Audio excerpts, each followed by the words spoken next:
Ano naman ba itong ugali mo, Era? Ha? Anong ugali kung sinasabi mo? Kung maaari ka bang hindi mo alam, nakatunga nga ka lang dyan sa gilid, ni hindi ka man lang nagsalita. Ganyan ka ba pinalaki ng mga magulang mo? Hindi ko siya binati kasi hindi ako sanay. Eh ngayon, pasanay ka na kasi nakikitira lang tayo. Sana marunong ka umintindi at igala mo ang biyenan mo. Hindi ka pakakasalan ni Dindo. Mababang uri ng babae ka lang eh. Masyado ka maarte. Kala mo naman kung sino ka. Halika nga! Huwag kang lalapit. Sinasabi ko sa iyo, huwag kang lalapit. Isusumbong kita kay Dindo. E susumbong, tingin mo talaga maniniwala sa yung anak ko? Hindi ka paniniwalaan nun. Ha, iha, hindi kayo makakalis sa poder ko dahil wala na kayong mapupuntahan. Ano po ba kasing mahirap intindihin sa sinabi ko? Kahit na gumala-gala ako ngayong gabi, wala nang... Tanggalin mo ang damit mo! Ha? Ayaw mo? Ako magtatanggal. Gigil na ako sa'yo. Bakit ba ayaw mo kong pagbigyan? Saan ka ba pupunta? Baka mamaya makaparakit ka pa ng ibang tao sa ginagawa mo. Tingin mo sa akin nababaliw? Ngayon mo pa talaga ako hindi paniniwalaan? Magagahasa na ako ng tatay mo. Wala kang kwentang asawa. Hanggang ngayon, umaasa ka pa rin sa mga magulang mo.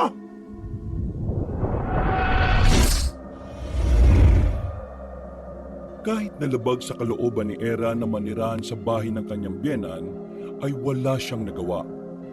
Sa kanilang dalawa kasi ng kanyang asawang si Dindo, ang lalaki ang laging nasusunod.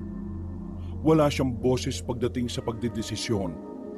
Para siyang nakakulong sa lumang sistema na kung saan ang lalaki lang ang laging masusunod pagdating sa pag-iisip kung ano ang mas makakabuti para sa kanila. Pagod na si Era sa ganoong klase ng sistema pero tinitiis na lang niya. Mahal niya kasi si Dindo at kahit na madalas ay masama ang ugali ng kanyang asawa, tinitiis na lamang niya. Wala na rin naman kasi siyang mapupuntahang ibang tao. Matagal na siyang walang pamilya. Sa katunayan, uli lang lubos na siya. Kung hindi niya naging customer si Dindo sa club sa Maynila, baka kung sino-sinong lalaki pa rin ang lagi niyang kinakausap. Kahit na ang trabaho niya noon ay nasa lugar ng maraming ilaw, kay Dindo niya lamang ibinigay ang kanyang pagkabirhen. Pero sa kasamaang palad, hindi naniwala sa kanya si Dindo na siya ay birhen pa nung una silang nagtalik. Sa ngayon, nagtataka pa rin si Era kung ano nga ba ang nakita niya sa binata. Gayong habang tumatagal, mas lumilitaw na ang kasamaan ng ugali nito. Sa isip-isip niya, marahil dala na rin ng masyadong pagiging uhaw sa pagmamahal, kaya akala niya noon pagmamahal pa rin ang binibigay ni Dindo sa kanya. Dindo, hindi naman ba nakakaya na makikitira tayo sa papa mo ngayon? Eh alam mo naman, marami din tayong gastusin. Baka mamaya makabalat maging pabigat pa tayo sa kanila. Anong tingin mo sa akin? Hindi magtatrabaho. Meron na akong papasukan. Hindi naman ako papayag na pumunta rito kung wala. Iniisip ko lang kasi na baka hindi sanay ang tatay mo nakasama tayo. Kasi di ba dapat nakabukod na tayo kasi nag-live-in na tayo? Ano na naman ba to? Sabihin mo na lang kasi kung ayaw mo rito. Eh di umuwi ka na lang sa Maynila. Tingnan natin kung may madat ng kapang tirahan dun. Dami mong sinasabi, di ka na lang makisama eh. Naiintindihan mo bang sitwasyon natin? Wala tayong pera. Sa halip na nagbabayad tayo ng upa sa bahay, itatabi na lang natin yon kasi libre naman ang pagtira natin kay Papa eh. Mag-isip-isip ka nga, Era. Bakit ka ba nagagalit? Nagsasabi lang naman ako. Palagi ka na lang nakataas ng boses sa akin. Hindi ka naman dating ganyan eh. Hindi talaga ako dating ganito. Kasi dati, wala pa tayong ibang iniintindi kundi yung landian lang nating dalawa. Ikaw naman kasi itong nagsabi na mag-live-in tayo, di ba? O ayan, mas sumirap ang buhay natin. Ngayon magtataka ka na nagbago ugali ko. Eh sino ba matutuwa sa ganitong buhay? Buti sana kung may trabaho ka at natutulungan mo ko. Eh wala naman eh. Gusto ko kasi magtrabaho pero ikaw naman itong may ayaw eh. Lagi mo sinasabi sa akin na mas maganda nasa bahay lang ako. Tapos ngayon sasabihin mo sa akin na sana may trabaho ako para tutulungan kita. Ang labo mo talaga kausap kahit na kailan. Era, huwag mo ko simulan ha. Maglalakad tayo ngayon, nasa kalsada tayo. Kapag ako napuno sa'yo, makakatikim ka na sa akin eh. Ayos lang. Sanay naman ako na sinasaktan mo eh. Sanay na sanay naman ako sa pananakit mo. Manhita nga yata katawan ko eh. Pwede ba manahimik ka na nga muna? Tumitingin na yung ibang tao oh. Kapatid mo nga ako. Mahal mo pa ba ako? Ano na naman ba itong pinagtatatanong mo? Tigilan mo nga ako. Bitbitin mo na lang yung mga dala mo ng maayos dahil malalaglag na yung isa oh. Kainis talaga oh. Hindi niya sinagot ang kanyang asawa. Sa halip ay agad na rin itong naunang naglakad. Naiwan na lamang sandali si Era na nakatayo sa gilid ng kalsada habang nangingilid ang luha sa mga mata. Hindi kasi talaga niya maintindihan kung bakit ganoon ang kanyang asawa. Wala naman siyang natatandaan na may ginawa siyang masama para magbago ito sa kanya. Halos lahat na nga ng kabutihan ay ginagawa niya para lamang hindi maghanap ng iba si Dindo. Sa katunayan nga, ay siya ang lahat ng naghahanda kung anuman ang mga kailangan ng lalaki. Pero habang tumatagal, pakiramdam niya ay nagsasayang lamang siya ng oras at panahon. Dahil ang taong pinag-aalayan niya ng kanyang oras ay parang wala namang pakialam sa kanya. Binilisan na lamang ni Era ang kanyang paglalakad hanggang sa makarating na nga sila sa bahay ni Mang Tonyo. Ang bahay ng kanyang biyenan. Ito ang unang beses ng pagkikita nila ni Mang Tonyo mula nang magkakilala sila ni Dindo. Nakakausap niya lang ito noon sa mga tawag sa telepono. Pero kaharap na niya ang matandang lalaki na kahit hindi pa nagsasalita, naaamoy na niya ang alak sa katawan nito. Ano ba naman to, Papa? Amoy alak na naman kayo. Tangaling-tangali, alak agad. Kaya kayo maagang iniwan ni Mama eh. Ay, ininom ko lang naman ang tira-tira kong tuba dyan. At isa pa, wala na sa akin kung nang ibang lalaki ang mama mo. Ang mahalaga sa akin, maghahanap na ako ng ibang babae. At teka, eto na ba yung asawa mo? Si Eralyn? Eh nako, ang gandang babae naman ito. Oh, akin na nga yung mga daladal mo. Tinulungan siya ng kanyang biyenan. Nang mahawakan ni Mang Tonyo ang kanyang kamay, ay nakaramdam agad siya ng pagkailang. Sakto kasing tumingin din sa kanya si Mang Tonyo. Amoy na amoy niya ang baho ng alak. Pero ang mas nagdulot ng hindi pagiging komportable sa kanya ay kung papaano siya nito tingnan. Sa puntong yun pa lang, parang nararamdaman agad ni Era na hindi siya tatagal sa bahay na yon. Ayaw naman niya sanang pag-isipan na masama ang kanyang biyenan. Pero iba talaga ang takbo ng kanyang utak. Ang mabuti pa, pumasok na muna kayo sa loob. Ako naman lalabas lang at hahanap ng makakain ninyo. Hindi kasi ako nakapagluto eh. Ikaw naman kasi din to. Bigla-bigla ka namang darating. Hindi ka naman nagsasabi kagad. Eh kahit naman magsabi ako, hindi mo naman laging hawak ang cellphone mo eh. Mas madalas mo pang hawak yung baso ng alak. Natawa na lamang si Mang Tonyo, habang si Era naman ay nakatayo lang sa gilid. Bago makalabas ng bakuran na matanda, tumingin pa ito kay Era. Nakangiti ito sa kanya, pero iba ang pakiramdam ni Era sa ngiting yon. Hindi niya maipaliwanag, basta hindi siya komportable. Pumasok na lamang sila sa loob para ilagay sa magiging silid nila ang kanilang mga gamit. Mga ilang sandali lang ay iritado na naman siyang kinakausap ni Dindo kahit wala naman siyang ginagawang masama. Ano naman ba itong ugali mo, Era? Ha? Anong ugali kung sinasabi mo? Kumari ka bang hindi mo alam?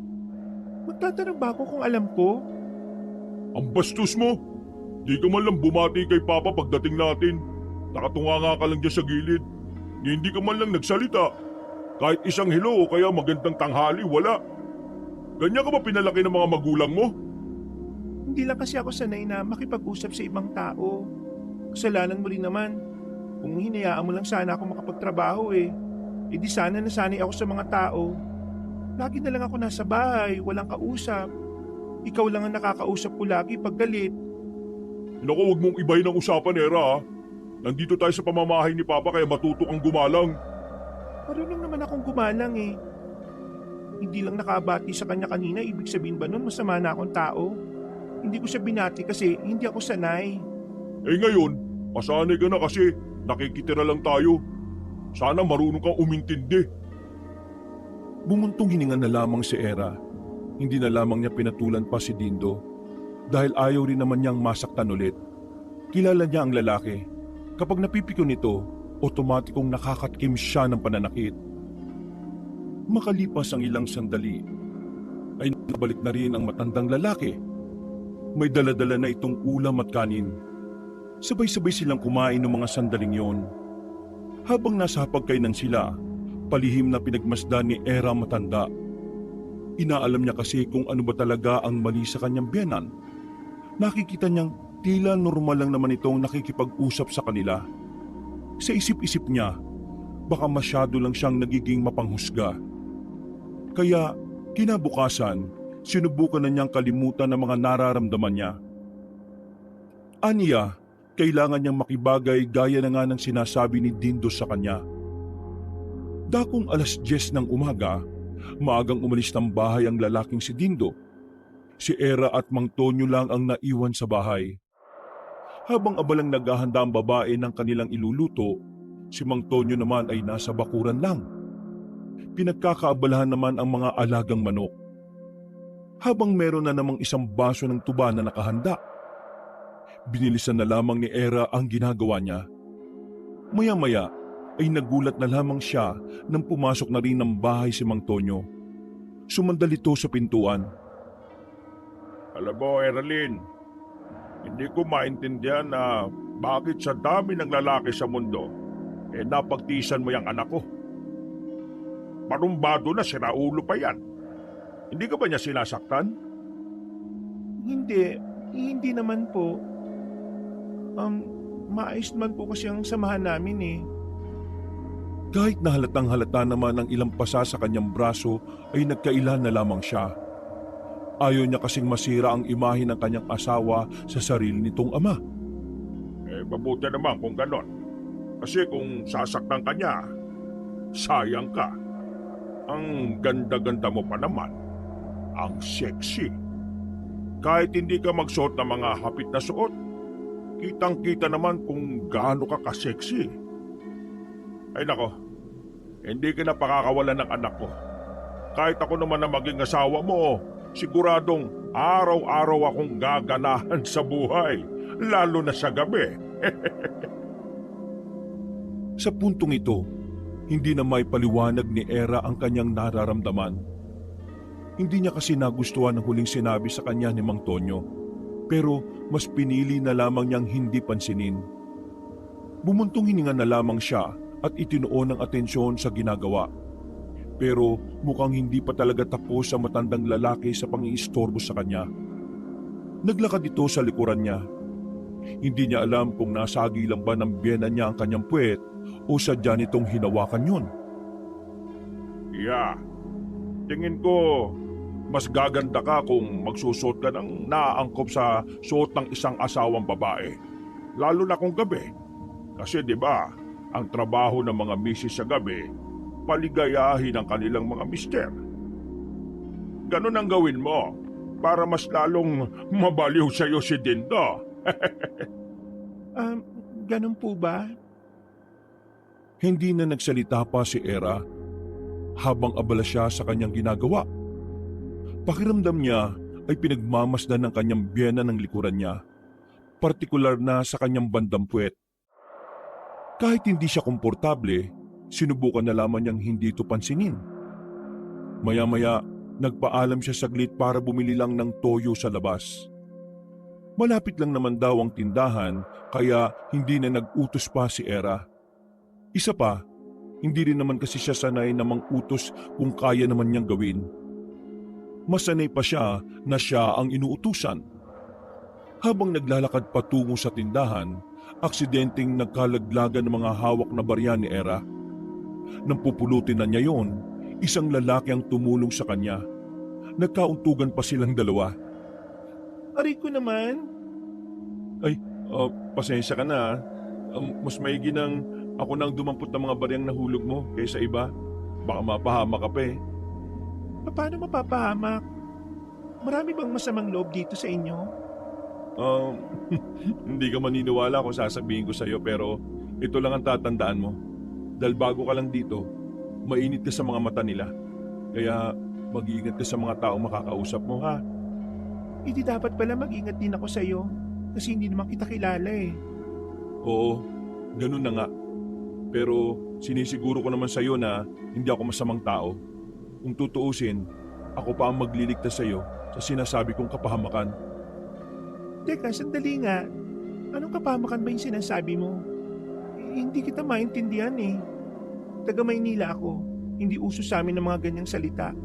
Ang naririnig ko sa amin madalas, salvage. Maniniwala ka ba kung sasabihin ko? Paano natin malalaman kung maniniwala ako kung hindi mo naman sasabihin? Meron kasing isang matandang lalaki na nag-iikot dito sa lugar namin. Walang nakakakilala sa kanya. At ako lang nakakaalam kung ano siya. Meron siyang binibigay na tuba. At kapag ininom mo yon, magiging aswang ka. Ano? O di ba? Hindi ka naniniwala? Paano magiging aswang yun? Tuba lang naman ang binibigay niya.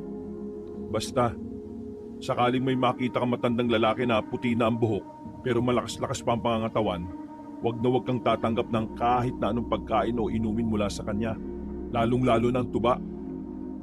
Aalis na sana ang lalaki pero hinawakan niya ito sa manggas ng damit. Minukaan niya ang binata. Wala na sana siyang balak alamin kung ano ang pangalan nito, pero kapag natingin siya sa mata ng binata, parang may kung anong bagay ang tumutulak sa kanya para kilalanin ito. Anong pangalan mo? Anjo. Anjo ang pangalan ko. Era naman ang sa akin. Naglakad na rin palayo ang binata. Napapailing na lamang din si Era. Hindi niya maintindihan ang sarili kung bakit niya nagawang itanong yun sa lalaki. Pakiramdam niya tuloy, nagtataksil siya kay Dindo kahit wala naman siyang ginagawang masama. Gusto niya lang talagang makipagkaibigan. Pakiramdam niya kasi ay mas lalo siyang mababagot kung wala siyang ibang kakilala sa lugar na yon. Bumili na lamang siya ng toyo. Pagkatapos ay agad na rin naman siyang bumalik sa bahay. Naabutan niya pa rin naroon si Mang Tonyo, ang kanyang biyena na grabe kung makatingin sa kanya. Kulang na lang ay sumuot yun sa ilalim ng kanyang palda. Hindi na lamang niya pinansin. Tinapos na lang niya ang kanyang niluluto. Makalipas ang ilang oras ay sumapit na rin ang kinagabihan. Wala pa si Dindo. Umalis naman ng bahay si Mang Tonyo. Dahil wala siyang makausap doon, naisipan na lamang niyang lumabas at maglakad-lakad. Marami-rami pa namang tao sa labas. Kaya tingin niya ay ayos lang namang maglakad kahit siya lang mag-isa. Sa kanyang paglalakad, nakarating siya sa isang malawak na bakuran. Gabi na pero nakikita niya ang mga batang naglalaro doon. Para kasi yung playground na kung saan madalas itong tambayan ng mga bata kahit gabi na. Akala ko kapag probinsya, 6:00 pa lang nasa loob na ang mga tao. E anong ginagawa ng mga batang ito rito? Nagtataka na lamang siya.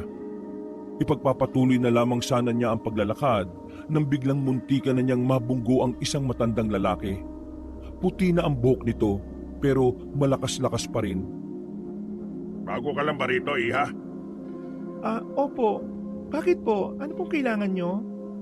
Wala naman. Hindi ka kasi pamilyar sa akin kaya ako naitanong. Alam mo naman kasi ang panahon ngayon. May mga masasamang loob kapag alam nilang bagong salta ka lang. Kaya ikaw, mag-iingat ka ha. Maraming salamat po sa paalala. Ay siya nga pala, umiinom ka ba ng alak? May ibibigay kasi sana ako sa iyong inumin ha. Ay, hindi po. Hindi po ako nagiinom. Hindi pa po ako nakakatikim ng alak kahit na kailan. Bigla na lamang naalala ni Era ang sinabi sa kanya ng binatang si Anjo. Kahit na hindi pa naman siya kumbinsido sa sinabi ng lalaking yon, tila may parte ng kanyang utak na nagsasabing sundin niya yon. Talaga? Kung di ka nagiinom ng alak, bibigyan na lang kita ng puto. Hindi na po talaga. Maghahaponan na rin po kasi kami. Hinahanap ko lang po yung asawa ko. Ganun ba? O sige, uwi na muna ako sa amin at baka kumukulo na yung sinaing ko. Nagsimula na maglakad ang matandang lalaki palis. Si Era naman, hindi na niya napigilang hindi lambunin ng kuryosidad. Palihim niyang sinundan ng matandang lalaki. Pero nang lumiko na sila sa kaliwang kanto, nagtaka na lamang si Era nang hindi na niya nakita ang matandang yon. Kahit saan niya tingnan, wala siyang nakita. Ha? Saan naman kayo nagpunta yung matandang yun? Wala naman siyang pagtataguan dito ah. Napapailing na lamang si Era dahil wala naman siyang mapapala roon. Kaya agad na rin siyang umalis. Bumalik na lamang siya sa kanilang bahay. Sakto namang naabutan niya ang mag-ama na naroon. Siya na lang pala ang hinihintay ng mga yon. Saan ka ba nagpunta? Mag-ala-gala ka sa labas. Anong kala mo rito, Maynila? Hindi mo kilala ang mga tao rito ha. Kapag nabastos ka sa labas, mapapaaway pa ako sa ginagawa mo eh. Naglakad-lakad lang naman kasi ako. Nababagot kasi ako kapag walang kausap. Wala rin naman kasi kanina rito si Tatay Tonyo. Ay, kasalanan ko talaga, Dindo. Hindi ko dapat siya iniwan kanina para hindi siya mabagot. May inasikaso lang kasi ako sa kakilala ko kanina. Ayaw mo na, huwag mo na siyang pagalitan. Kumain na lang tayong tatlo. Pinakakabikong kasi itong babaeng to eh. Wala na nga ang pakinabang, bibigyan pa ako ng problema. Bumuntong hininga na lamang si Era. Hindi na lang siya sasagot para hindi na humaba pa ang usapan at pagtatalo. Habang kumakain, hindi niya maiwasang hindi isipin ang sinabi sa kanya ni Anjo. Palagay niya kasi kahit na papaano ay may katotohanan ang sinasabi nito.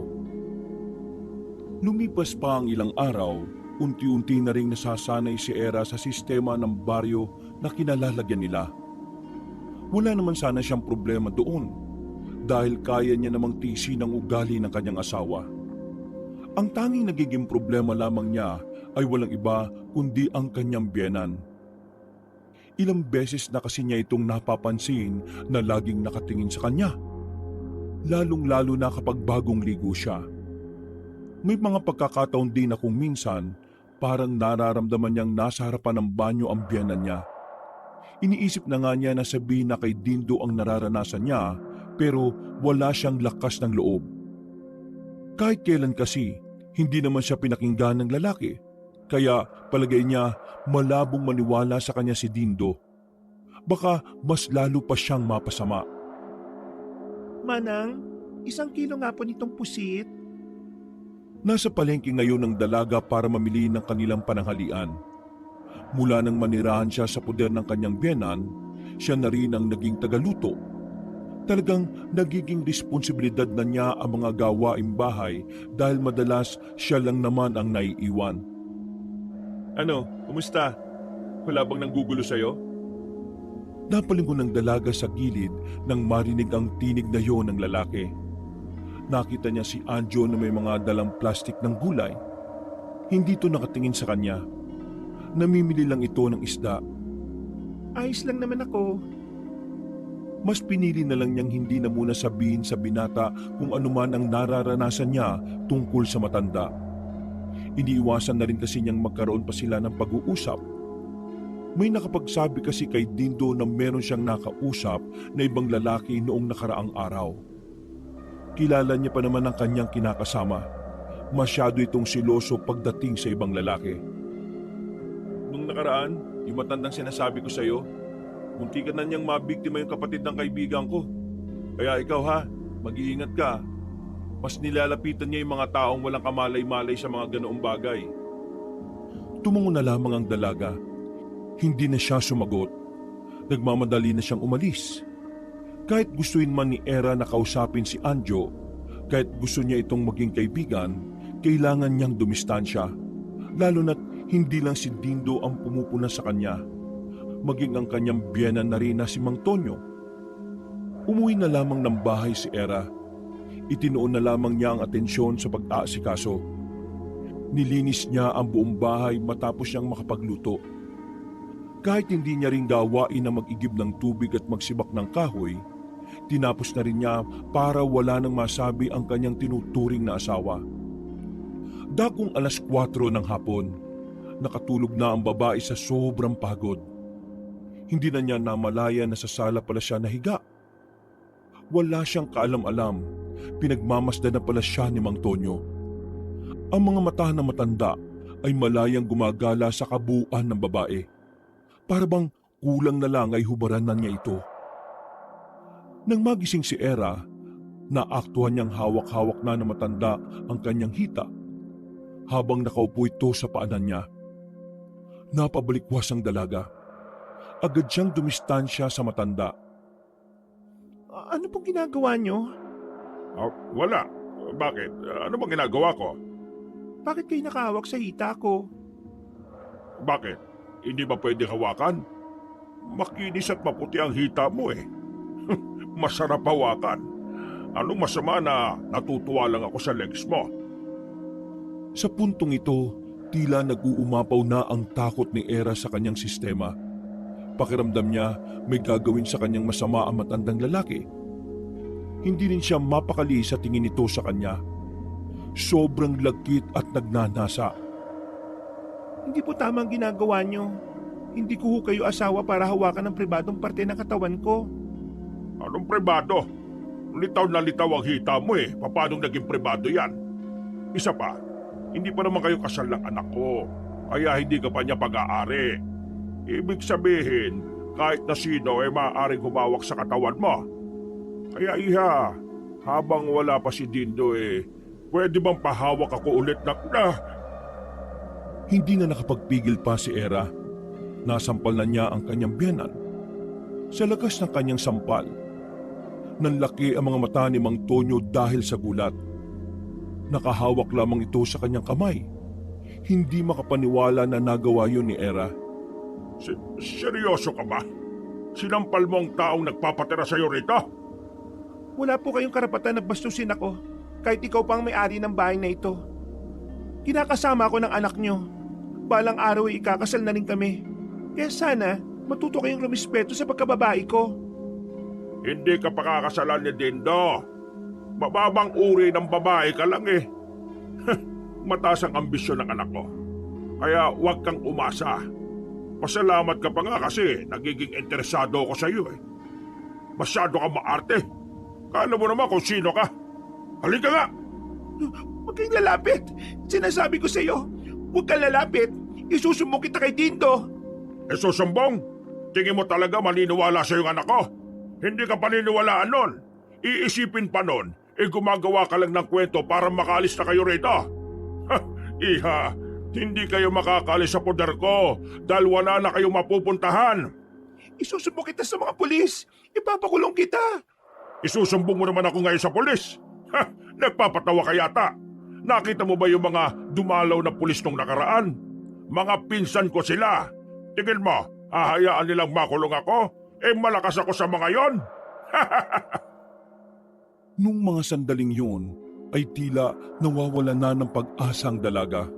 Pakiramdam niya, wala rin namang mangyayari kahit na magsumbong siya sa kung kanino. Bukod kasi sa wala naman siyang kakilala roon, halos lahat ng namumuno roon ay kasanggang dikit ni Mang Tonyo. Huwag mo nang tangkay magsumbong pa sa anak ko dahil ikaw lang din naman ang magkakaproblema, Eralen. Napakahayop nyo. Paano nyo nagagawa ang ganito? Paano nyo nagagawa ang pagnasaan at pagsamantala ng dapat anak na rin ang turing ninyo? Paano? Hindi ko rin alam. Basta noon pa lang kahit sa larawan pa lang kita nakikita pakiramdam ko may dapat akong tikman. Hindi na natis pa ni Era ang kanyang sarili. Lumabas na siya ng bahay. Muntikan pa siyang madapa ng tangkay niyang bilisan ng kanyang takbo. Sa mga oras na yon, wala siyang tsak na direksyon. Ang alam niya lang, kailangan niyang makalayo sa matandang yon. Hindi na niya namalayan na nakarating na pala siya malapit sa paradahan ng mga truck, na kung saan wala ng mga katao-tao ron. May natatanaw lang siyang bukod tanging bahay na nasa bandang dulo. Lumapit siya roon at saka umupo sa harapan ng bakuran. Nanginginig ang kanyang mga kamay, namumutla sa takot. Pinagpapawisan siya ng malamig. Parang kaunting-kaunti na lamang ay hihimatahin na siya. Isang matandang babae ang lumabas ng bakuran at nilapitan siya. Nag-alala ang mukha ng matandang babae At tila sa mga oras na yon, nagkaroon ng kagaanan ng loob si Era dahil meron siyang kasama kahit na papano. Iha, ayos ka lang ba? Ano nangyayari sa'yo? Bakit ka nanginginig? May humahabol ba sa'yo? Hindi sumagot ang dalaga, pero agad siyang lumapit sa matandang babae at hinawakan niya ang kamay nito. Umiyak lang siya ng umiyak na parabang kilala niya ang nasa harapan niya. Iha, kumalma ka. Hindi kita matutulungan kung hindi mo sasabihin sa akin kung anong nangyayari sa iyo. O siya, halika na nga muna. Pumasok ka sa bahay ko at pakakalmahin kita. Halika. Nanlalambot ang kanyang tuhod, kaya inalalayan siya na matanda.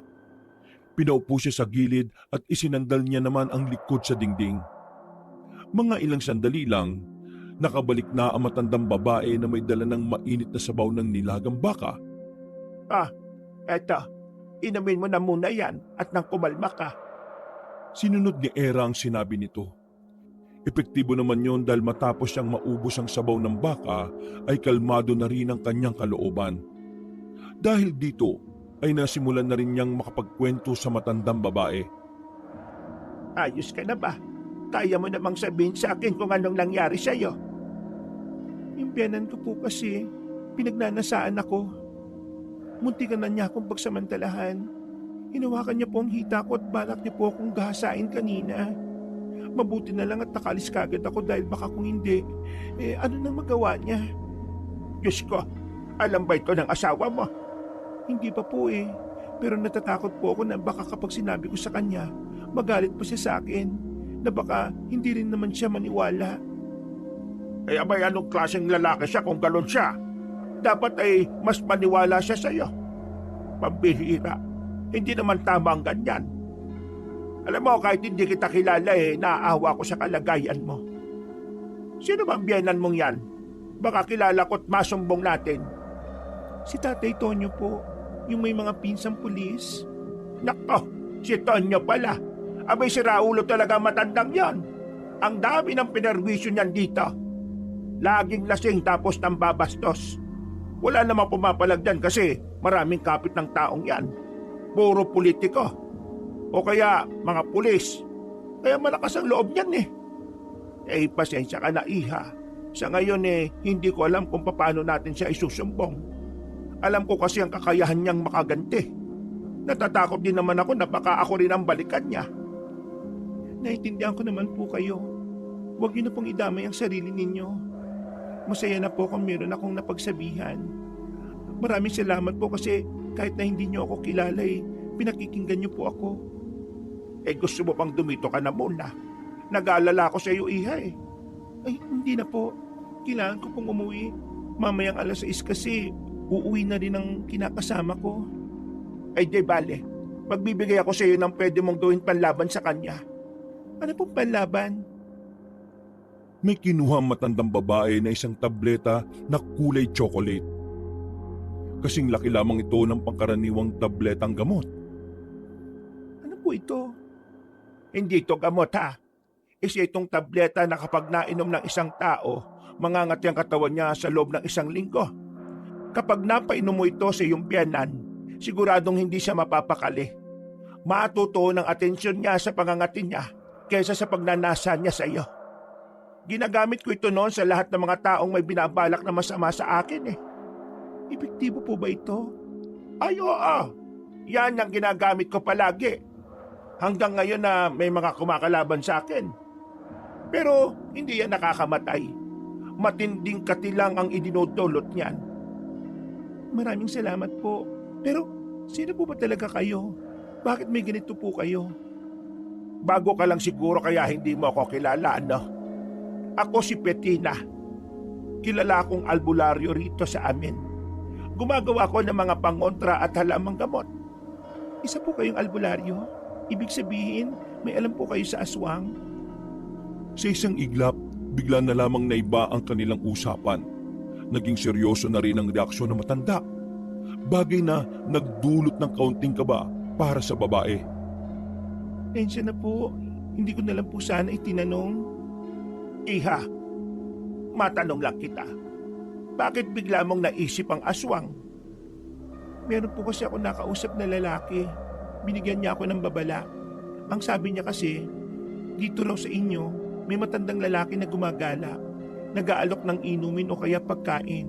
Pero kapag ininom o kinain mo raw ang binigay niya, pwede ko raw maging aswang. Nakalimutan ko po yung sinabi niya kung anong tawag sa ganun eh.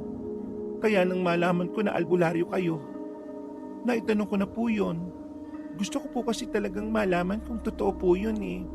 Kasi sa totoo lang, may matandang lalaki po kasing lumapit sa akin nung nakaraang gabi. Inaalok niya ako pero tumanggi po ako. Huminga ng malalim ang matandang si Petina. Kita ni Era ang pagkabahala sa reaksyon nito. Sa tingin pa lang na matanda sa kanya, alam na kagad niya ang kasagutan sa kanyang tanong. Kung sino man ang nagsabi sa iyo ng bagay na ito, totoo ang mga sinabi niya. Meron ng matandang lalaki na nangyayanggaw rito. Pero hindi pa malinaw sa akin kung ang lalaking yon ay aswang ba o tao lang din. Kaya iha, pinapayuhan din kita. Bukod sa biyenan mong may kahayupang taglay, iwasan mo rin ang matandang nangyayanggaw. Maaring makasalubong mo siya ulit. At sa pagkakataong yon, hindi ka na niya muli pang malalapitan. Basta maisuot mo lang ito. Isang pulseras naman ang binigay ni Aling Petina sa kanya. Kulay berdeng pulseras yun na may palawit na letter S. Pansamantala kanyang hindi malalapitan. Sa gabi lamang ito tumatalab. Kaya kung lalabas ka sa gabi, palagi mo itong susuotin. Ako naman buhay to. Problema ko ng ambyenan ko. Kasabay pa itong nilalangaw. Anong nilalangaw, iha? Nilalangaw. Yung sinasabi niyo pong matanda na naglilibot. Iha, nangyayanggaw. Yon ang tawag doon. Nangyayanggaw. Akala ko po nilalangaw. Napailing na lang ang matandang babae, pero sa huli ay natawa na lang din ito. Maya-maya lang din ay nawala na rin ang takot sa kalooban ng babaeng si Era. Matapos siyang payuhan ni Aling Petina ng mga dapat niyang gawin, gumaan na rin ang kanyang pakiramdam. Mga ilang sandali pa ay nagpaalam na rin siya kay Aling Petina matapos na formal na makapagpakilala. Huminga siya ng malalim. Alam niya na ang mga sandaling yon ay magdudulot na naman sa kanya ng takot. Nang nasa bahay na siya, ay inabutan na niya naroon ang kanyang asawa na si Dindo. Kaya naman agad naman siyang nagluto ng kanilang makakain. Kagaya ng binabalak niya, tinunaw niya ang tableta sa sabaw at nilagay yon sa pagkain ng matandang si Tonyo. Walang kamalay-malay ang matanda sa maaaring mangyari. Kumusta ka naman ngayong araw pa? Ayos naman ako. Masaya, masigla't inspirado. Inspirado? Bakit? May babae ka na naman bang kinahuhumalingan? Oo maganda. Katamtaman lang ang taas. Mahaba ang buhok. Maputi at sexy. Tapos, ang kinis ng hita niya. Napatigil sa pagmuya ng pagkain si Era. Napagtanto niya na parang siya ang tinutukoy ng kanyang biyenan. Nakaramdam siya ng kaba. Hindi siya makatingin ng diretsyo. Kinikilabutan siya kung papaano siya nito tingnan. Ay, siya nga pala pa. Mawawala pala ako ng 3 araw dito sa atin ha. Isasama ako ng boss namin papuntang Maynila eh. Marami kaming asikasuhin dun. Kailangan ba talagang kasama ka ron, Dindo? Malamang, sayang yung pera. Malaki ang bigayan dun. Bakit? Ayaw mo ba? Hindi naman. Hindi kasi ako sanay na malayo ka sa akin eh. Diyos ko naman to. Saka na yung kalandian na yan. Mas kailangan natin ng pera. Nakakaya rito kay Papa, no? Hindi nyo naman kailangan mahiya. Pero kung gusto mong patusin yung sinasabi mo, wala namang problema. Ako na lang muna ang bahala kay Eralyn. Sa sinabing yun na matandang lalaki ay mas lalong kinabahan ang babae. Lumakas ang tibok ng kanyang puso. Naiisip niya pa lang na may gagawing masama sa kanya ang biyenan niya, parang nasusuka na siya kaagad. Uy, ikaw Era, umayos ka rito ha. Hindi yung kung sino-sino na naman yung kinakausap mo. Malaman ko lang na may lalaki ka rito, baka mabugbog kita. Hindi na lamang nagsalita si Era. Hinayaan na lamang niyang mag-usap ang mag-ama. Hindi niya manguya ng maayos ang pagkain niya. Natatakot siya. Nababahala siya na baka kapag wala ang kanyang asawa, magtagumpay na ang binabalak ni Mang Tonyo. Pero matapos nilang kumain, nakita niyang naging epektibo na ang tabletang ginamit niya. Kamot ng kamot ang matandang si Tonyo. Hindi na ito mapakali. Naiirita na nga rin si Dindo sa ama niya.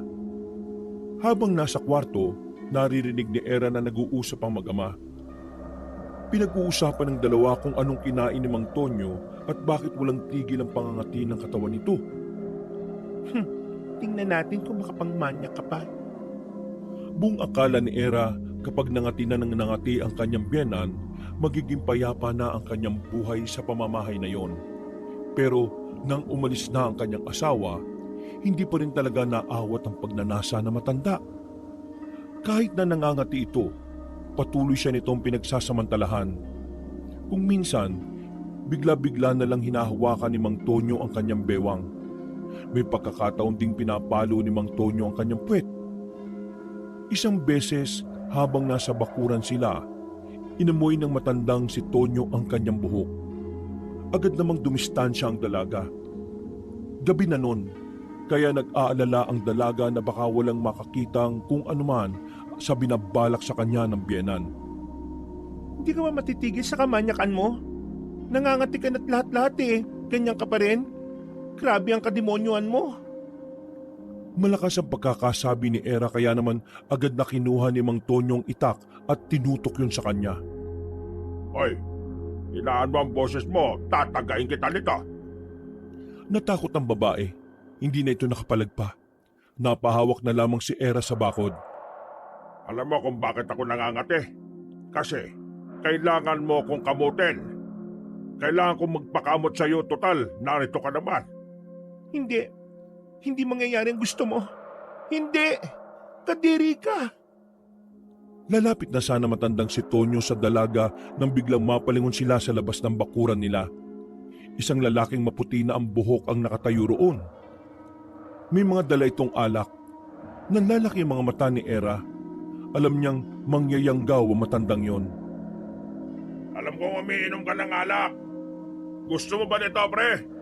Ibibenta ko na lang sa iyo ng 50 pesos. Kung kasapin ako nito, parang magkakilala kami ah. Anong sinasabi mo? 50? Sigurado ko ba ang mahal-mahal niya sa bayan? Totoo, 50 lang. Murang-mura. Masarap pa. Ano? Gusto mo bang matikman?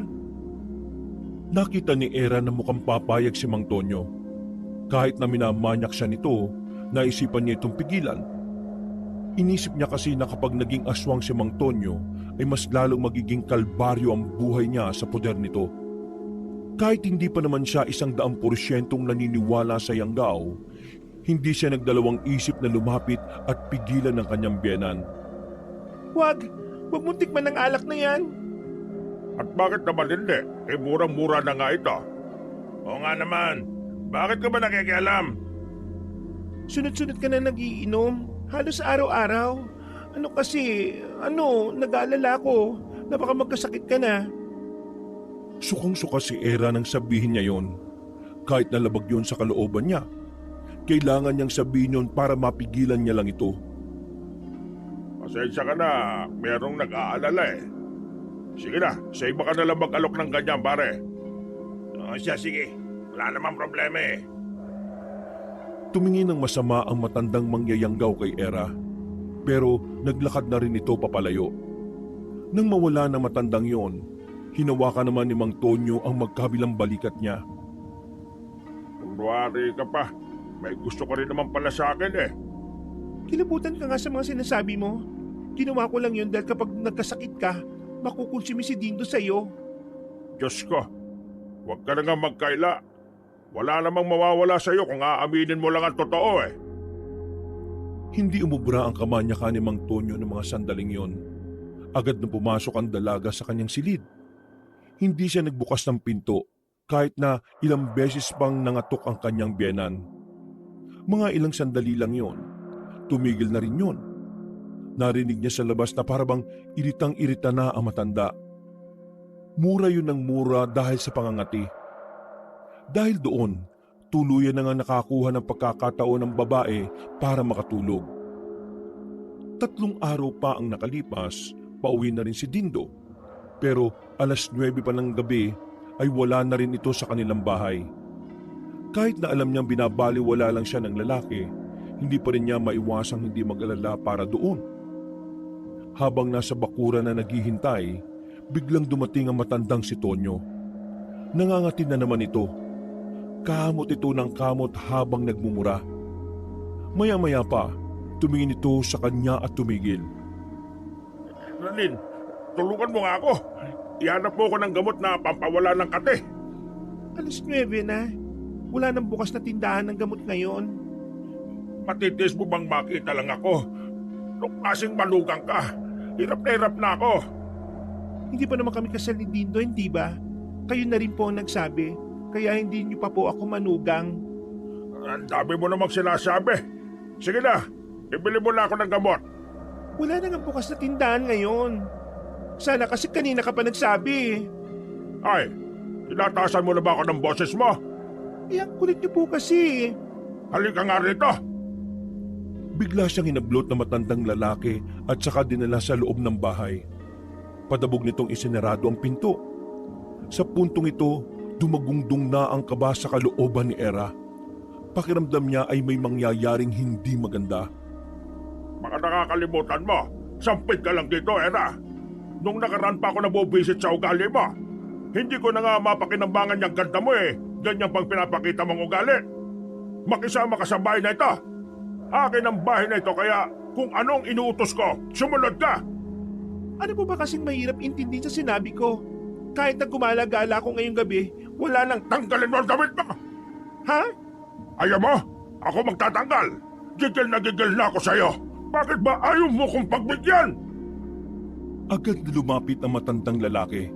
Hinawakan nito ang magkabilang kamay ni Era at idinikit sa pader. Malakas ang matanda kaya wala siyang magawa ng mga sandaling yon.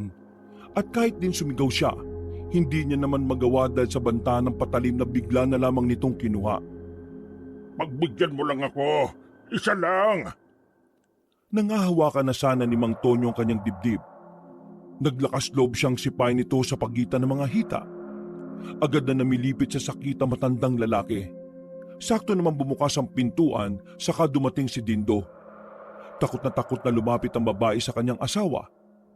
Hindi na siya nag-atubiling isumbong ang kabastusan at kahayupan ng kanyang biyenan. Ano nangyayari dito? Yung papa mo, balak niya akong pagsamantalahan. Anong pinagsasabi mo? Dindo, nababaliw na yata yung asawa mo na yan eh. Huwag ka na magsinungaling. Tingnan mo, Dindo. Hawak niya ba yung kutsilyo na panakot sa akin? Ang sabi niya, kapag hindi ko siya pinagbigyan, malilintikan ako sa kanya. Hindi totoo yan.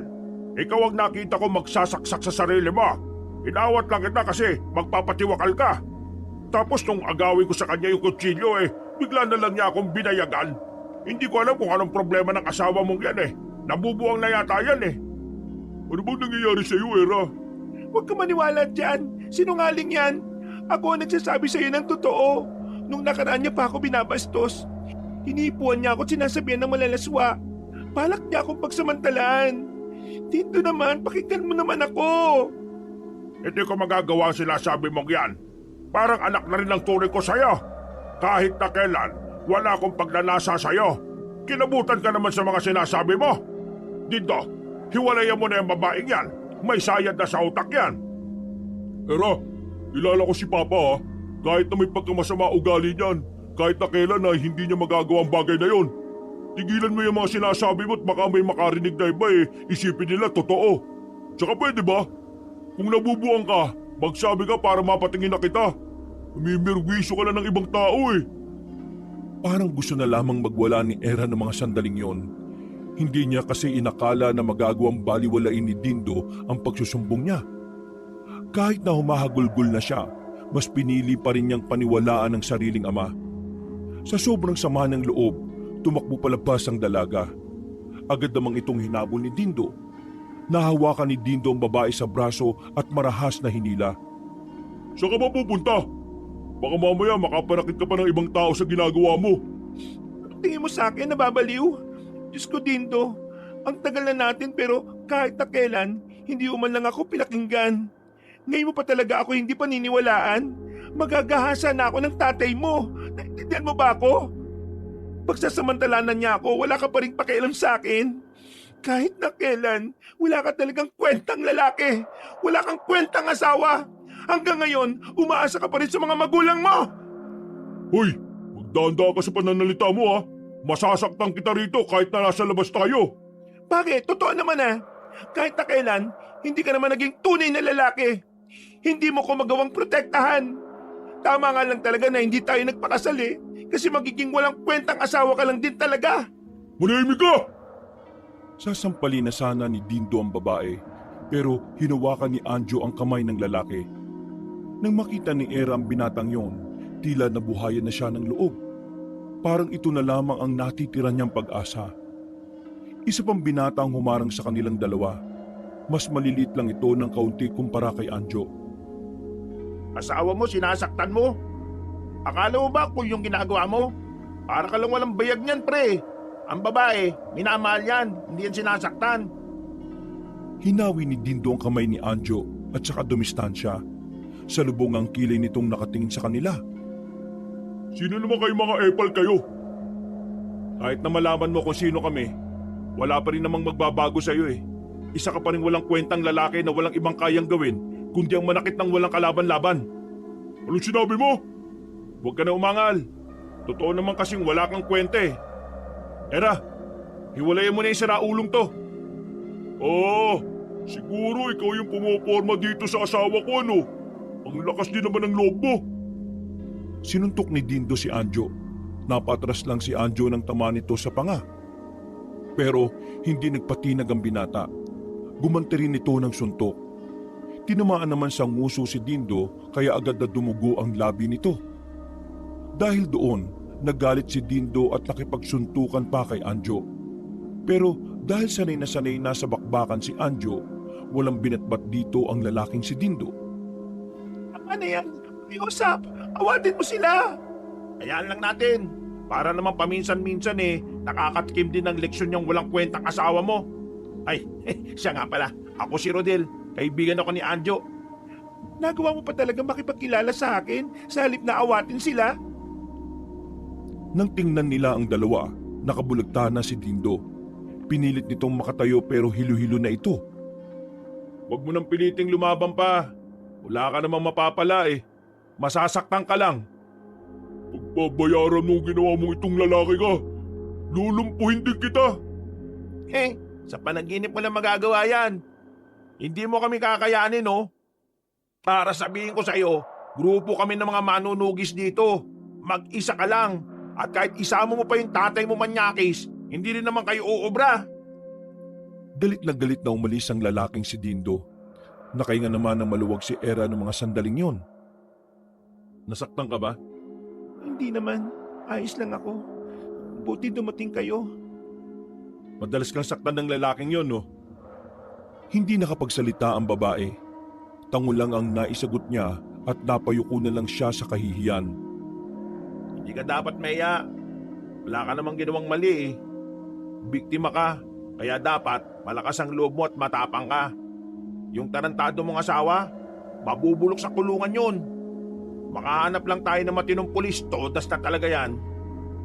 Kung may tiwala ka sa amin, sumama ka sa amin kaysa naman umuwi ka pa sa inyo. Siguradong bugbog ang aabutin mo doon. Isa naman tayo pupunta. Sa tinatawag naming hideout. Hideout? Malalaman mo rin kung sino kami kapag sumama ka. Noong mga sandaling yun, hindi malaman ni Era kung bakit gano'n na lang ang tiwala niya sa dalawa. Magaan kasi ang pakiramdam niya kaya agad na rin siyang sumama. Mas magaan pa ang loob niya sa mga yon kaysa sa mag-ama na si Dindo at Tonyo kahit kung tutuusin, mas kilala niya pa ang magtatay. Ilang minutong lakaran lang, narating nila ang isang abandonadong gusali na may 3 palapag. Sa labas pa lang, kita ang drum na may apoy sa loob. Yun ang nagsisilbing ilaw sa bakuran. Ang gusali naman, walang paderang harapan, kaya Kita niya rin sa loob ang ilang kalalakihan at meron ding kababaihan. Bumati sa kanila ang ibang naroon. Umakyat sila sa ikatlong palapag. Pumasok sila sa isang silid na pinagtagpi-tagping yero at plywood lang ang nagsisilbing dingding. Ito ang hideout namin. Lahat na nandito, matitino, kaya wala kang dapat na ipag-alala para sa kaligtasan mo. Mga manunugis kami rito. Tumutugis kami ng aswang. Ano? Tumutugis kayo ng aswang? Paano nyo ginagawa yon? Gumagala kami sa mga baryo, sa mga gubat at kung saan-saan. May napatay na ba kayong aswang? Oo, pero 5 taon na nakalilipas nun. Isang pamilya ng aswang ang napas lang namin. Pero ngayon, wala pa kaming namamata na aktwal na aswang. Pero ang bali-balita may mga aswang na rin dito. Pero hindi lang namin matsyempohan dahil yun sa matandang lalaki na sinasabi ko sa'yo. Napatango na lamang si Era. Sa puntong ito, malinaw na para sa kanya na ang mga aswang ay totoong namamalagi na sa probinsyang yon. Hindi ka pwedeng narito dahil tsak ako, mababagot ka lang dito. At hindi ka rin naman maasikaso dito palagi. Saan ka ngayon pupunta? Gusto ko sanang umuwi na lang ng Maynila. Pero hanggat wala pa akong pera, may alam akong pwede kong tuluyan.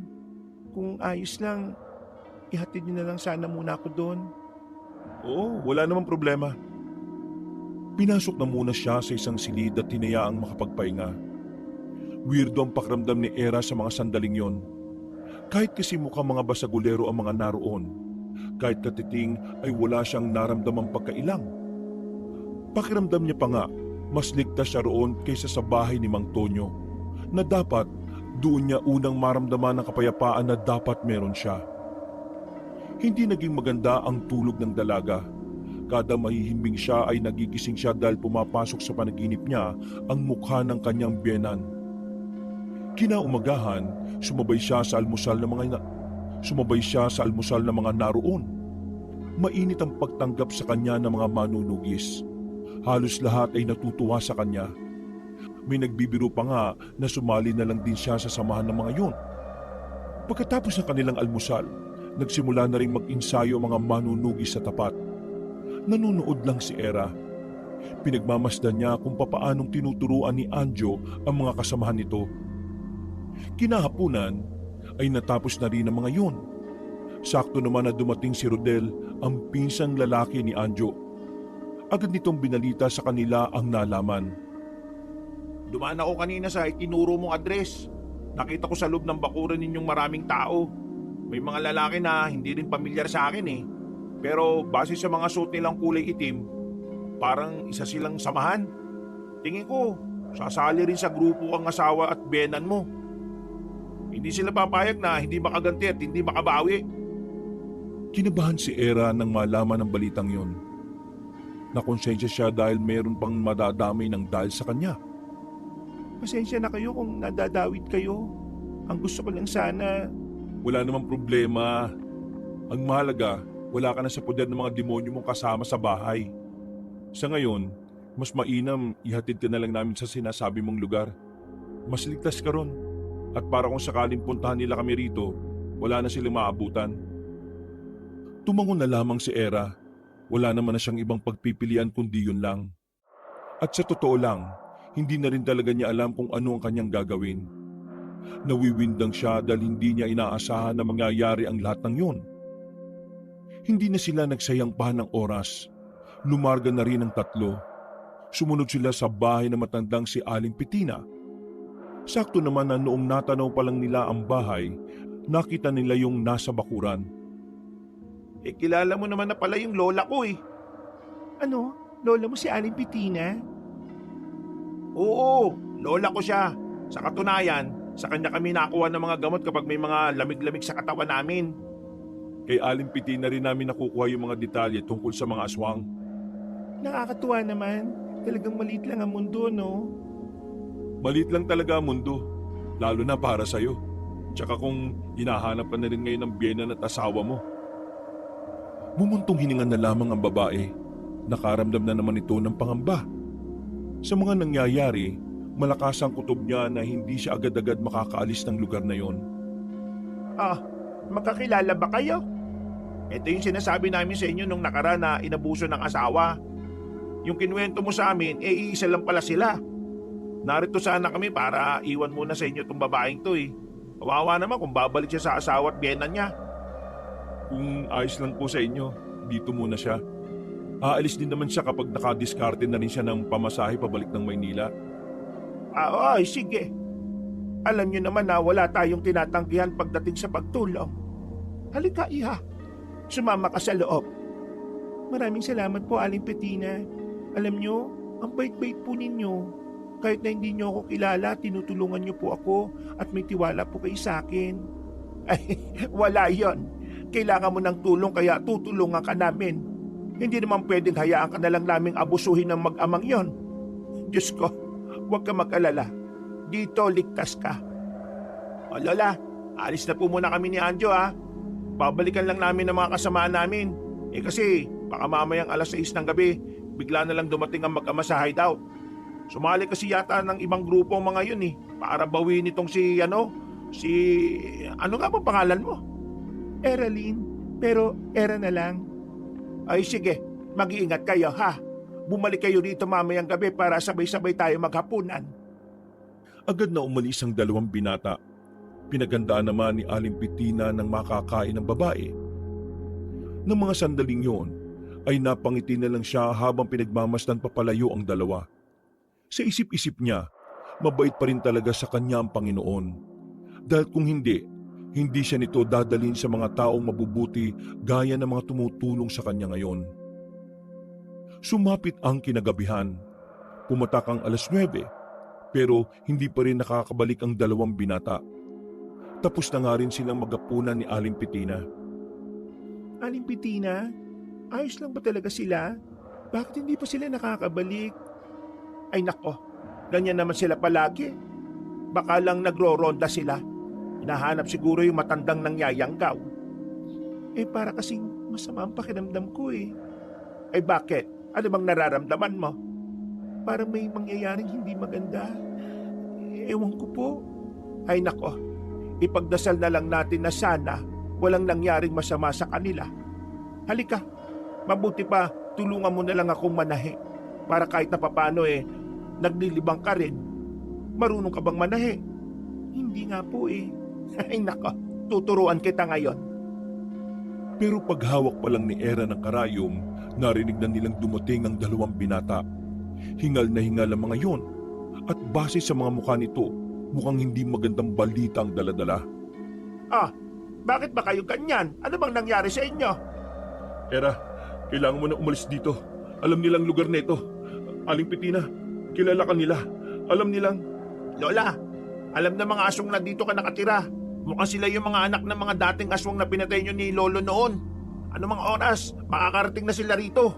Lalo na ngayon, gustong-gustong mabawi na mag-ama itong si Era. Teka, ano bang sinasabi ninyo? Yung mag-ama kasama ng mga aswang? Oo nga, paano mangyayari yon? Era, huwag ka sana mabibigla. Pero yung grupong sinalihan ng asawa at biyenan mo, grupo ng mga aswang. Sila ang mga aswang na matagal nang nagtatago. At ngayong nakakita na sila ng tamang pagkakataon, maghasik na sila ng lagim. At gagamitin nyo ng asawa at biyenan mo para tuluyan ka ng mabawi. Ang ibig niyong sabihin, aswang na si Dindo at ang tatay niya? Oo, gano'n na nga. At ang leader nila, si Mang Sonido, yung matandang lalaki na naglilibot sa mga lugar para mangyanggaw. Diyos ko po, ano bang pumasok sa utak na mag-amang yon? At bakit sila pumayag na maging aswang? Pagiging aswang ang alam nilang paraan para matapatan kami. Dahil kung pangkaraniwang tao lang sila, hindi nila ikaw mababawi sa mga manunugis. Kaya naman, kailangan na natin makaalis. Parating na yung mag-ama. Nararamdaman na namin sila. Pumasok sila sa loob at nagdala na rin ng mga gamit at sandata. Hindi alam ni Era kung saan na naman siya pupunta. Pero hindi pa man sila nakakalabas, dumating na nga si Dindo at Mang Tonyo. Naglalaway ang mga yun at nanlilisik ang mga mata. May mga naguumbukang ugat sa mukha at mahahabang mga kuko. Oh, saan ka pupunta, Era? Akala mo matatakasan mo ko? Hindi! Akin ka lang! Walang kahit na sino ang pwede makaagaw sa asawa ko! Hindi mo ako asawa, hindi tayo kasal, at kahit na kailan, hindi mo naman talaga ako itinuring na asawa. Ginagamit mo lang ako para sa pansarili mong kaligayahan. Hindi mo ako minahal. Binabaliwala mo lang palagi yung mga nararamdaman ko. Kaya wala kang karapatang sabihin na asawa mo ko. Umalis ka na. Hayaan mo na ako mamuhay ng tahimik. Dindo, hindi ganitong buhay ang gusto ko. Hindi ganitong buhay ang pinangako mo sa akin noon. Manahimik ka! Sumama ka lang sa mga yan kung ano-ano nang pinagsasabi mo. Di ako papayag. Sasama ka sa akin. Kung hindi, dadanak ng dugo ngayon. Ako sasama sa iyo kung ang sarili mo nga may inabuso ako. Hindi mo nga ako mapaniwalaan eh. Ilang beses ko bang sasabihin sa iyo na mabuting tao ang tatay ko? Pero dahil sa iyo, naging ganito kami. Napilitan kami maging ganito. Ikaw ang may kasalanan ng lahat eh. Kaya sumama ka na sa akin. Itigil mo na yung kagagawa ng kwento. Sumama ka na lang ng mapayapa para wala na masaktan. Mga baguang aswang lang kayo. Kaya huwag kayong umasta na parang ang tagal nyo na sa ganyang estado. Tandaan ninyo, wala pang isang araw na aswang kayo. Kumbaga, para lang kayong batang musmos sa paningin ko. Ay, tanda. Huwag ka magsalita na parang kaya mo pang igalaw ng maayos ang buta mo. Manahimik ka na lang dyan. Matanda ka na rin. At kung hindi ka naging aswang, at kung hindi ka nagpayanggaw, wala ka rin namang silbi. Huwag na lang kayo makialam dahil away na magpapamilya to. Hindi ko kayo pamilya. Maya ka nga sa sinasabi mo. Hindi lang to problema na namamagitan sa inyo. Dahil mga aswang na kayo. Kalaban na rin namin kayo. At problema na rin namin to. Kung ayaw niyong mawala ng maaga, mas mabuti pang umalis na kayo kagad. Baka kung ano pang magawa namin sa inyo eh. Huwag ka magyabang, Bansot. Sa sobra mong liit, malulunod ka yata sa tabo eh. Wala kang magagawa sa labanan kaya itikom mo na lang rin ang bibig mo. Ikaw lang. Oo, ikaw na matangkad ka. Ikaw lang gusto kong pulbusin ngayon. Ang dami mong pangdaldal. Kung gusto niyo umatake, gawin niyo na! Nagkatinginan ng mag-ama. Maya-maya pa, merong ibinulong si Mang Tonyo kay Dindo. Kung hindi tayo uubra dyan, kailangan natin si Paring Sonido, yung leader ng mga aswang. Huwag kang matakot sa mga yan. Mayayabang lang yan pero mga walang binatbat ang mga yan. Ngumisi pa si Dindo. Walang nararamdamang takot o kaba sa aura nito. At dahil walang balak umatake ang matandang si Tonyo, si Dindo na lamang ang gumawa ng unang hakbang. Gumapang ito ng mabilis. Sinubukan nitong hablutin si Era. Pero sa kasamaang palad, nasuntok lang ito ni Anjo sa muka. Nahilo-hilo si Dindo noong mga sandaling yon, dahilan para mas lalo itong manggalaiti. Kahit na naging aswang ka pa, hindi ka pa rin uubra sa akin, Dindo. Kaya kung ako sa'yo, umalis ka na lang at dalhin mo ang ama mong manyakis. Nakikiusap ako sa inyo. Sige na, umalis na kayo rito. Huwag na kayo manggulo. Pabayaan nyo na ako magsimula ng bagong buhay ko. Magsimula ng bagong buhay na wala ako? Hindi! Hindi ako papayag doon! Hintayin mo, Eralyn! Hindi ako papayag na hindi kita makukuha! Babalikan kita! Babalikan kita! Gumapang ng mabilis ang mag-ama na parabang wala lang nangyari. Nakainga na rin ng maluwag ang babaeng si Era. At dahil wala ng mga yon, umalis na rin sila sa bahay na yon sa pagkabahalang bumalik ang mga aswang ng mas marami. Doon na muna tayo sa bahay ng tatay ko. Wala naman nakatira doon eh. Hintayin niyo lang ako rito sa ilog na to at kukunin ko yung susi ng pinto. Sigurado ka bang kaya mo lumakad na mag-isa, pre? Oo, kaya ko naman eh. Isa pa, hindi natin pwedeng iwan si Aling Petina at Era dito. Kailangan nila ng kasama. Okay, sige. Bilisan mo lang ha. Kapag hindi ka nakabalik sa loob ng isang oras, hahanapin ka na namin. Sige na, mag-iingat ka. Tinapik na lamang ni Anjo ang balikat ni Rodel. Naglakad na rin ito paalis. Samantalang silang tatlo naman ay nanatili lamang sa abandonadong kubo sa gilid ng ilog. Nagsindi na lamang ng mga tuyong dahon at sanga ang binatang si Rodel. Nang sa ganon, meron silang ilaw kahit na papano. Maabilidad na tao yun si Anjo. Kaya huwag kayong mag-alala ron. Makakabalik naman yung nagligtas. Eh di ba sabi mo, grupo ng mga aswang ang sinamahan ni Dindo at ng biyenan ko? Ibig sabihin, marami sila? May grupo din naman kami. Kaya patas lang naman. Pero kung sakaling dumugi ng aswang si Anjo habang papauwi siya, Sigurado naman ako na kaya niyang pumalag. May isa pusa kaya yung si Anjo, di ba la? Tama si Rodel. Naalala ko pa noon. Bata pa yan silang dalawa. Sumasama na yan sa amin kapag rumoronda kami noon. Munti ka nang mamatay si Anjo. Ilang beses nang nakalmot ng aswang yan. Malalalim ang kalmot. Pero lagi siyang nabubuhay. Mula noon, kada mapapahamak siya, lagi siyang nakakaligtas. Kaya tinawag yan ng asawa ko noon na taong may sapusa. Pasensya na, kasalanan ko ang lahat ng ito. Kung hindi lang sana ako pumayag na maniraan kami ni Dindo sa tatay niya, hindi naman siguro mangyayari ito eh. Hindi siguro ako maaabuso at hindi ko kayo maidadamay sa gulong ito. Sobrang abala na ang ginagawa ko. Ay huwag ka nga magsalita ng ganyan. Parang hindi ikaw ang agrabyado. Iha, ikaw ang biktima sa lahat ng kalokohan ng mag-amang yon. Wala kang kasalanan. Lahat ng nangyayari ngayon, resulta ng kasamaan nila. Kaya ikaw, huwag mong sisihin ang sarili mo. Huwag ka mag-alala. Matatapos din naman lahat ng ito eh. Kapag nakabalik ka na ng Maynila, kami na ang bahala sa mag-ama para hindi ka na nila masundan. Bakit? May tsansa pa bang makasunod pa sila ng Maynila? Syudad na nun sa amin eh.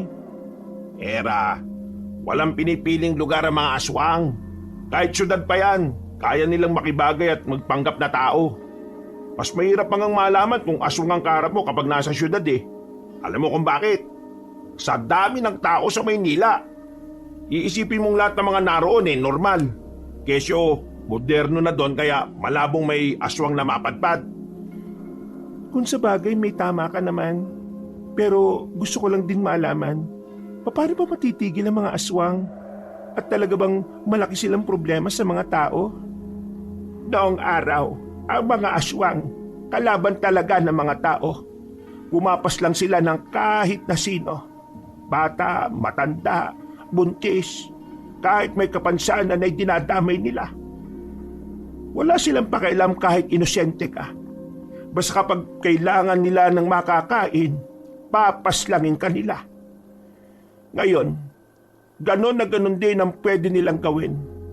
Iisa lang naman kasi ang layunin ng mga salot na yun eh. Pumatay at makakain. Pumatay at makasakop ng lugar.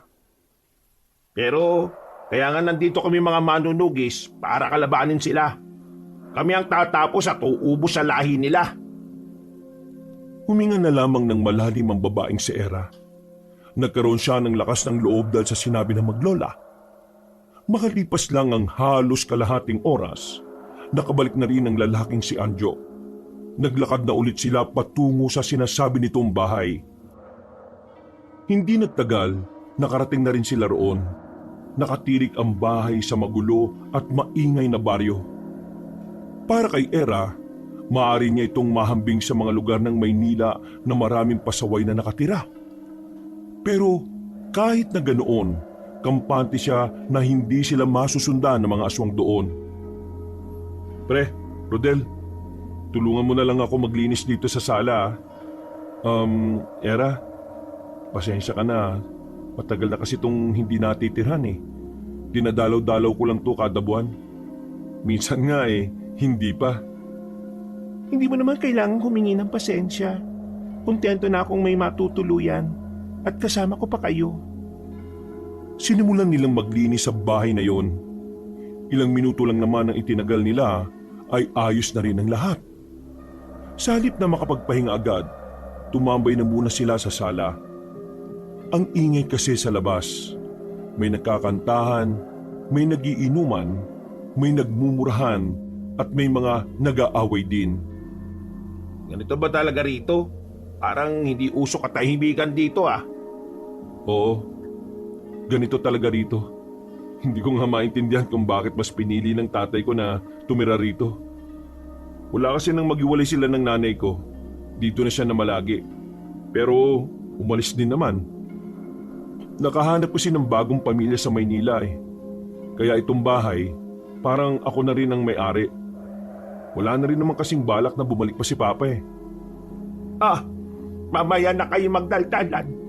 maggatas na muna kayo. Pasensya na at gatas lang talaga ang nadala ko, ha? Era, meron akong perang natitira eh. Utangin mo na muna yon. Tapos, umuwi ka na ng Maynila. Magtago ka. Pumunta ka sa lugar na alam mong hindi mapupuntahan ng mag-amang si Raulo. Delikado na ang buhay mo eh. Hindi na sila pangkaraniwan. Mga aswang na sila. Kaya naman, kung hindi ka aalis dito, paulit-ulit lang nilang matutunto ng kinaroroonan mo. Kahit dito? Kahit dito. Posibleng malaman pa rin nila to. Hindi natin sigurado kung lahat ba ng tao nakikita natin dito tao talaga. Baka merong iba dyan, aswang pala't kaanib nila. Huwag ka mag-alala, Anjo. Babayaran kita. Huwag mo na munang isipin ang bayad. Isipin mo kung paano ka makakaalis. Siguradong magiging mahirap ang pagluwas mo, Era. Kakalat sila para hanapin ka. Lalo na't natitipuan ka rin ng pinuno ng mga aswang. Ibig sabihin, may gusto rin sa kanya si Mang Sunido? Hindi gustong mapangasawa o ano paman ha. Natitipuan siya ng pinuno ng mga aswang na kainin. Yun ang sabi ng mga kasama natin na nagmanman sa matandang nangyayanggaw. Napalunok na lamang ng laway si Era. Mas lalo pang sumakit ang ulo niya nang malaman niya yon. Pakiramdam niya, isa siyang sariwang isda na pinag-aagawan ng mga mamimili. Lumipas ang gabing yon nang walang nagiging problema. Nakatulog ng maayos ang babae. Kinabukasan ng magising siya, nakahanda na ang pagkain sa sala. Sabay-sabay silang nag-almusal. Noong mga sandaling yon, ay pakiramdam niya parang naging normal ang lahat. Pero kakong tanghali, sinabi na sa kanya ni Anjo na kailangan na niyang umalis. Ihahatid na sila ng dalawa sa terminal. Sinong kasama ni Aling Petina rito sa bahay? Huwag mo nang intindihin si Lola. Kanina naalaman niya, meron pala siyang kakilala rito. Nagawa pa nga makipagchismisan kanina eh. Ayos lang ako rito. Huwag mo akong intindihin. Ang isipin mo ay ang kaligtasan mo. Tumango na lang ang dalaga. Matapos maligot makapagpalit ng damit, nilisan na rin nila ang baryong yon. Sakay ng tricycle, patungo na sila sa terminal. Malayo-layo yun kaya naman matagal-tagal ang kanilang biyahe. Ilang daan din kasi ang medyo malubak kaya mabagal lang ang takbo ng kanilang sinasakyan. Makalipas ang halos 1 oras, sumuko na ang tricycle dahil sa ilang beses na pag-alog. Tumirik ito sa kalagitnaan ng kanilang biyahe. Napapakamot na lamang ang matandang driver. Wala na tayong magagawa. Kailangan natin maglakad. Sakaling may dumaan na tricycle parahin na lang natin. Malapit na lang naman na tayo eh. Huwag mo nga lokohin si Era. Malapit na pinagsasabi mo dyan. Malayo pa tayo. Baka abutin tayo ng 4:00 sa paglalakad. Ayos lang. Sanay naman ako maglakad eh. Tahimik lamang silang naglakad sa gilid ng kalsada. Hindi pa sila nakakalayo. Nakita nilang napaandar na ng matandang driver ang tricycle. Pero sa halip na pasakayin sila, umandar ito pabalik.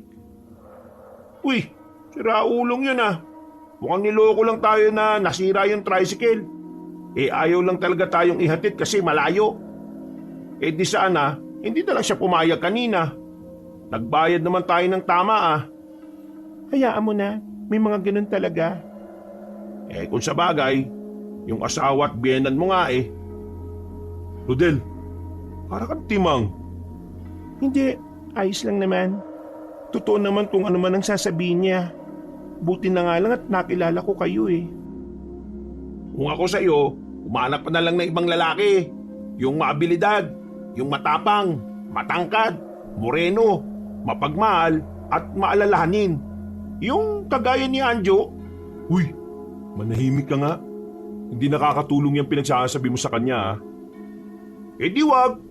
Ayaw pa eh. Nagkibit-balikat na lamang din si Era ng mga sandaling yon. Maya-maya pa, biglang kumulimlim ang kalangitan. Dumilim ang paligid kahit na 3:00 pa lang naman. Napansin ni Era na parang naging seryoso na ang reaksyon ng mukha ng magkaibigan. Bagay na nagdulot din naman ng pangamba sa kanya. Bakit? May problema ba? Ayaw niyo bang mabasa ng ulan? Hindi ulan ang iniisip namin. Kapag makulimlim ang ulap, nagdudulot ito ng kadiliman sa paligid. Mga sandaling maaaring samantalahin ng mga aswang. Kung tutusin, pwede naman sila sa liwanag eh.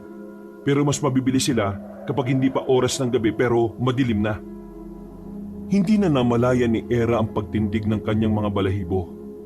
Kinikilabutan na naman siya. Nakakaramdam na naman siya ng matinding takot. Pero pilit niyang ikinakalma ang sarili niya. Sinisimulan na rin niyang magdasal na sana walang mangyaring masama sa kanila. Pero pagdating nila sa dalawang kalsadang paliko, dito na sila napatigil. Hinila ni Anjo ang dalaga, papunta sa likuran nila ni Rodel. Bakit? May nararamdaman kami. May mga presensya ng aswang. Paano nila tayo nasundan? Hindi nila tayo nasundan. Nandito na talaga sila sa dinaraanan natin. Kailangan natin makapagtago. Pre, dito tara! Bilis! Agad silang gumilid. Pumasok sila sa mga nagtataasang halaman at nagtago sa kumpul-kumpul na malalapad na dahon. Walang nagsasalita kahit isa sa kanila. Nakikiramdam lamang sila. Pre, ako starter. Basta bantayan mo muna si Era. Baka masalisihan tayo eh. Era, ikaw ang uunahin nila dahil alam nilang hindi ka manunugis. Kaya, ito, hawakan mo ito. Sakali lang na hindi kita mabantayan, gamitin mo ang punyal na yan, okay? Tinanggap ng babae ang punyal. May kabigatan yon. Pero tinatak niya sa kanyang isipan na kahit na anong mangyari, gagawin niya ang makakaya niya para makatulong. Mga ilang sandali pa, narinig na lamang nilang meron ng mga boses sa paligid. Ang kanilang pinagtataguan pala ay ang mismong daraanan ng mga aswang. Nagmamadali silang gumapang papunta sa ilalim ng mga halamanan. Sinamantala nilang makakapal ang dahon doon para makapagtago sila. Visit namang sonido. Suga pa! Palibasa, napapalot na kaya madamot sa pagkain eh. Nakalagpas na sana ang mga aswang sa kanila, pero napaaray na lamang si Rodel nang maramdaman niyang gumapang ang malalaking langgam papasok sa kanyang singit. Para siyang bulating inasinan nung mga sandaling yon. Nang matanggal na niya ang langgam, napansin na lamang nilang nakatingin na sa kanila ang mga aswang. Buti na lamang ay nakapag-isip kagad ng paraan si Anjo para magkaroon sila ng palusot. Magandang hapon po. Huwag niyo kaming intindihin. May ginagawa lang kaming tatlo na milagro. Alam niyo na, yung anuhan, 2 laban sa 1. Nagtawanan ng mga aswang. Akala ng mga yon ay pangkaraniwang mga tao lang na may hilig sila Era. Si Era naman ay sinakyan na lang din ng sinasabi ni Anjo. Yun lang ang nakikita nilang paraan para hindi sila pansinin ng mga aswang. Oo, ang sarap kasi kapag dala-dalawa eh. Kaya kung ayos lang, abante na po kayo para makapagsimulan na rin kami. Muling nagtawanan ng mga aswang, pero isa sa mga yon ang nanatiling seryoso. Nakatingin sa kanila na masama, na parabang inaalam kung nagsasabi ba sila ng totoo o hindi. Mga ilang sandali pa, nakita na lamang ng seryosong aswang ang hawak-hawak ni Era na punyal. Itong punyal, wala to. Ang tawag dito props. Ginagamit talaga to ng mga kagaya namin. Para, alam niyo yun, para may kakaibang thrill yung anuhan. Pero unti-unti nang naging seryoso ang lahat ng aswang. Sa puntong ito, alam na nilang hindi natutuwa sa kanila ang mga yon. Pre, mukhang kailangan na nating tumakbo. Hindi pinagtuunan ni Anjo si Rodel. Sa halip ay binuksan nito ang maliit na bag. May ibibigay pala ako sa inyo. Regalo ko para sa abala. Isang garpo na may lamang katas ng bawang ang naroon. Binato ni Anjo ang katawan ng nyog para mabasag yun. Nang kumalat ang katas ng bawang, naubo-ubo ang mga aswang. Sinamantala na nila yon para makaalis at makatakbo. Dali, bilis! Tara na! Hawak-hawak ni Anjo ang kamay ng babaeng si Era. Wala na siyang pakialam kung ano pa man ang sumasabit sa muka, sa leeg, sa katawan nila. Nakalayo naman sila sa mga aswang, pero hindi nila inakala na magagawa pa rin sila nitong sundan nang makarating na sila sa kalsada. Ito na nga ba sinasabi ko eh. Sira ulo ka kasi. Kung hindi ka sana nag-ingay, di sana walang ganito. Ikaw kaya kagatin ng malalaking langgam sa itlog mo. Di ka ba aray? Masakit pa nga rin hanggang ngayon eh oh. Huwag na kayong magtalo. Tingnan nyo, naglalabasan na sila ng mga dila nila. Naglalaway na rin sila oh. Nakakatakot. Huwag ka lang lalayo sa akin. Kahit na anong mangyari, dito ka lang. Naintindihan mo ba ako? Oo, naiintindihan ko naman. Umangil na ang mga aswang. Takam na ang mga yon. Sabik na silang kainin. Hindi nagtagal, sabay-sabay na lumusob ang mga aswang. Si Anjo naman ang nagbasag ng kinatasang bawang. Napalayo agad ang mga aswang at sandaling sumakit ang mga ilong at mata. Sinamantala ni Rodel ang pagkakataon. Pinag-aatake niya ang mga yon. Pinagtatatagan niya ng itak. Ay, ako naman po. Biglang may lumitaw na aswang sa likuran ni Era. Buti na lang ay naglakas loob itong gamitin ang punyal. Nagawa niyang daplisan sa mukha ang aswang na nagtangkang makalapit sa kanya. Yan! Ganyan nga! Tama ang ginagawa mo! Pre, mauna na kayo. Susunod na ako. Sigurado ba siya? Tara na, bilis! Iniwan nila ang binatang si Rodel. Nakalayo naman agad ang dalawa at nakapagtago sa tambakan ng mga sirang sasakyan. Hingal na hingal si Era. Palingon-lingon sa likuran sa takot na baka bigla na namang may lumitaw na aswang. Paano si Rodel? Baka mapahamak siya. Isa lang siya pero 7 ang kalaban niya. Huwag kang mag-alala. Napuruhan naman niya ng katas ng bawang eh. Malaking bentahin na yon. Makakasunod siya rito. Sa ngayon, pahinga na muna tayo. Sigurado ka? Baka mamaya maging kwento na lang si Rodel.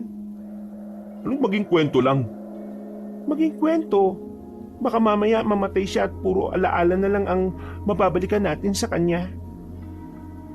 O kumalma ka. Magtiwala ka kay Rodel. Sa amin, normal lang na ginagawa to. Kapag sinabi ng kasama mo na mauna ka na, sumunod ka na lang para walang maging problema. Huminga na lamang ng malalim ang dalaga at sumandal sa gilid ng drum. Nang muli silang sumilip, nakita nila ang lalaking si Rodel na nakatingin na rin at sumisipo lang si Anjo para abisuhan si Rodel kung nasaan sila. Ayos ka lang pre? Oo naman. May mga daplis pero wala to. Sigurado ka ba? Oo, ayos lang. Yung mga aswang. Patay na yung 5, pero yung 2, pinatakas ko na muna. Natatay na ako eh. Saan pa pwedeng tumae dito? Pambira ka namang tao ka oh. Doon ka tumayo sa dilim. Magpunas ka ng puwet mo ha. Matapos makadumi ni Rodel, ay pansamantala na muna silang tumigil sa lugar na yon. Nagpahinga at naglinis ng sugat. Tuluyan na silang hindi nakaalis. Napurnada ang dapat sana ay pauwi na ang dalaga sa Maynila. Dakong 8:00 ng gabi, nagdesisyon na magkaibigan na bumalik na lamang ulit sa bahay ng ama ni Anjo. May napadaan na truck. Sinubukan nilang pakiusapan niyo na dalhin sila sa terminal pero salungat ang ruta nito kaya umuwi na lamang sila. Nang makarating na sila sa baryo, nagtataka silang tatlo. Tahimik kasi ang lugar. Himalang walang nagkakantahan, walang nag-aaway at walang nagsisigawan. Naging kahina-hinala na yun para sa dalawang lalaki. Kaya naman inihanda na rin nila ang kanilang daladalang itak. Kumapit na rin ang babae sa damit ni Anjo dahil sa kaba. Nang makapasok na sila sa baryo, nagtataka sila kung bakit walang mga tao sa labas ng bakuran. Lahat ng bahay ay nakasarado. Mga naiwan pa ang kagamitan sa labas. Mukhang may nangyaring kakaiba rito ah. Hindi kaya nakarating na rito yung mga aswang? Rodel, ang lola mo. Mas lalong nagmadali ang tatlo na makarating sa bahay na kanilang tinutuluyan. Nang makarating na sila roon ay laking gulat nila nang madatnan na nila si Mang Tonyo at si Dindo. Kasama ng dalawa ang tinuturing na pinuno ng mga aswang na si Mang Sunido, ang matandang nangyayanggaw. Sinasabi ko na nga ba't hindi ka makakatis eh? Ano Era? Babalik at babalik ka rin sa akin. Anong ibig sabihin nito? Bakit kayo narito? Hindi ba halata? Narito kami para kunin ka. Pero para pumayag ka kagad, meron kaming inihanda kakaibang eksena. Nakita na lamang nila ang matandang si Petina na kinakaladkad ng mga aswang palabas ng bahay. Bihag-bihag na palayo ng mga aswang noong mga oras na yon. Kaya naman kagad na nag-init ang ulo ni Rodel. Pero wala namang itong magawa. Isang pagkakamali lang nila, maaaring malagay sa alanganin ng buhay ng matandang si Petina. Simple lang naman ang gagawin natin. Ibigay niyo sa amin ang babaeng yan. Ibibigay din namin ang matandang nilulumot na ito. Kung makasabi ka ng nilulumot, ikaw nga ay mukha ka ng inaagnas. Sinampal ni Mang Tonyo ang matandang babae. Lalapit sana si Rodel pero pinigilan nito ni Era at Anjo. Huwag mo saktan ng lola ko! Tatanggalin ko ng suntok yung natitira mong ngipin! Pre, kumalma ka. Buhay ng lola mo nakataya rito. Sa ngayon, wala kayong ibang magagawa kundi ang pumayag sa gusto namin. Kung hindi, lalabas ang laman loob na matandang to. Sumama ka na lang sa amin ng mapayapa, iha. Sigurado makakasama nila ng ligtas at buhay ang matandang ito. Ayaw mo bang mamatay ang matanda ng dahil lang sa'yo? Huwag ka makikinig sa kanya, iha. Ayos lang ako. Matanda na ako. Ikaw, bata ka pa. Marami ka bang magagawa sa mundo kaya unahin mo ang sarili mo. Hindi po. Hindi po kayo dapat nadadamay sa gulo namin. Anong sinasabi mo, Era? Yan ang gusto ko sa iyo, Eri. Napakalambot ng puso mo. Pero tama lang ang ginagawa mo. Iligtas mo ang matandang walang silbi na yan at sumama ka na sa amin. Iha, huwag mong gawin to. Kailangan mo mabuhay. Hindi ka pwedeng mamuhay na kasama ang mga demonyong ito. Masyado na pong magulo ang mga nangyayari. Matitigil lang siguro ito kung sasama na ako sa kanila. Rodel, alagaan mo ang lola mo. Anjo, mag-iingat ka palagi. Maraming salamat sa tulong ninyo. Nababaliw ka na ba? Magiging impyerno ulit ang buhay mo kapag sumama ka sa kanila. Hindi na tao mga yan. Mga aswang na yan. Ngumiti na lamang ng papilit ang babae. Lumapit na rin ito kay Dindo. Saka naman pinakawala ng mga aswang ang bihag nilang si Aling Petina. Bumuntong hininga na lamang si Aling Petina. Wala na silang magagawa ngayong hawak na ng mga aswang ang babae. Ngayong maayos na nagkapalitan, pwede na kaming umalis. Pasalamat na nga kayo, hindi namin kayo dinumog dito eh. Sandali lang, Tonyo, Dindo. Bakit? Ano bang sunod na gagawin? Baka nakakalimutan yung akong pinuno ng mga aswang. Ano naman siya ngayon? Ako ang pinuno. Kaya ang babaeng yan ay dapat sa akin mapunta. Natawa ng malakas ang binatang si Dindo sa kanyang narinig. Hindi ito makapaniwala sa sinabi ng matandang si Sunido. Lumapit si Dindo kay Mang Sunido at saka nagsalita ng maangas. Anong tingin mo sabi ng tatay ko? Tauhan mo? Bata-bata mo? Malamang oo. Ako ang pinakamataas sa lahat. Ako ang gumawa sa inyo. Ako ang pinakamalakas na aswang. Ano kala mo sa akin, tanga? Siguro kailan lang ako naging aswang, pero hindi ako kahapon pinanganak. Mang Sunido, hindi ka naman aswang eh. Tao ka lang na may kaalaman sa pangyayanggaw. Nanlaki ang mga mata ni Mang Sunido ng mga sandaling yon. Umangil naman ang mga aswang dahil sa sinabi ni Dindo noong mga oras na yon. Eh di niloloko mo lang pala ang mga aswang na naririto. O kasama, kainin nyo na ang impostor na ito. Magmula ngayon, ako na ang ituturing ninyong pinuno. Ako ang gumawa sa inyo, kaya hindi nyo pwedeng gawin to sa akin. Hindi! Wala nang nagawa pa ang matandang si Sunido nang dumugi na ito ng mga aswang. Nilapa ito sa harap mismo ni Era. Halos manikip ang dibdib ng babae sa kanyang nasasaksihan. Napapikit na lamang ito. Ang sigaw ng matandang si Sunido ay unti-unti ring humina. Hanggang sa tuluyan na nga itong nalagutan ng hininga. Yan! Yan ang napapala ng mga mahihina. Mga kasama, magmula ngayon, ako na ang susundin nyo ha. Ako ang mamamalakad ng samahan nating mga aswang. Ako na magpapatakbo ng lahi natin. Ngayon, isa na akong ganap na aswang. Lulubos-lubusin ko na kung ano man ang mga kaya kong gawin. Parang mababaliw na sa kakatawa ang lalaking si Dindo. Hinigit nito si Era. Tumingin ang lalaki kina Anjo. Ikaw, Anjo pangalan mo, di ba? Sa susunod na araw tayo magpatayan. Lalasipin ko na muna ang pagkakataon na nasa akin na ulit ang asawa ko. Namiss ko amoy nito eh.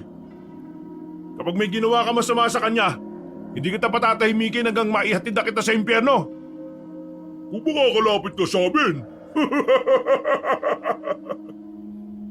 Naglakad na rin palis sa mga aswang kasama ang babaeng si Era. Kahit na gustuin man nilang iligtas si Era, ay wala naman silang magawa. Kasama nila si Aling Pitina, na alam naman nilang mapapahamak sakaling palagan nila ang mga nilalang na yon.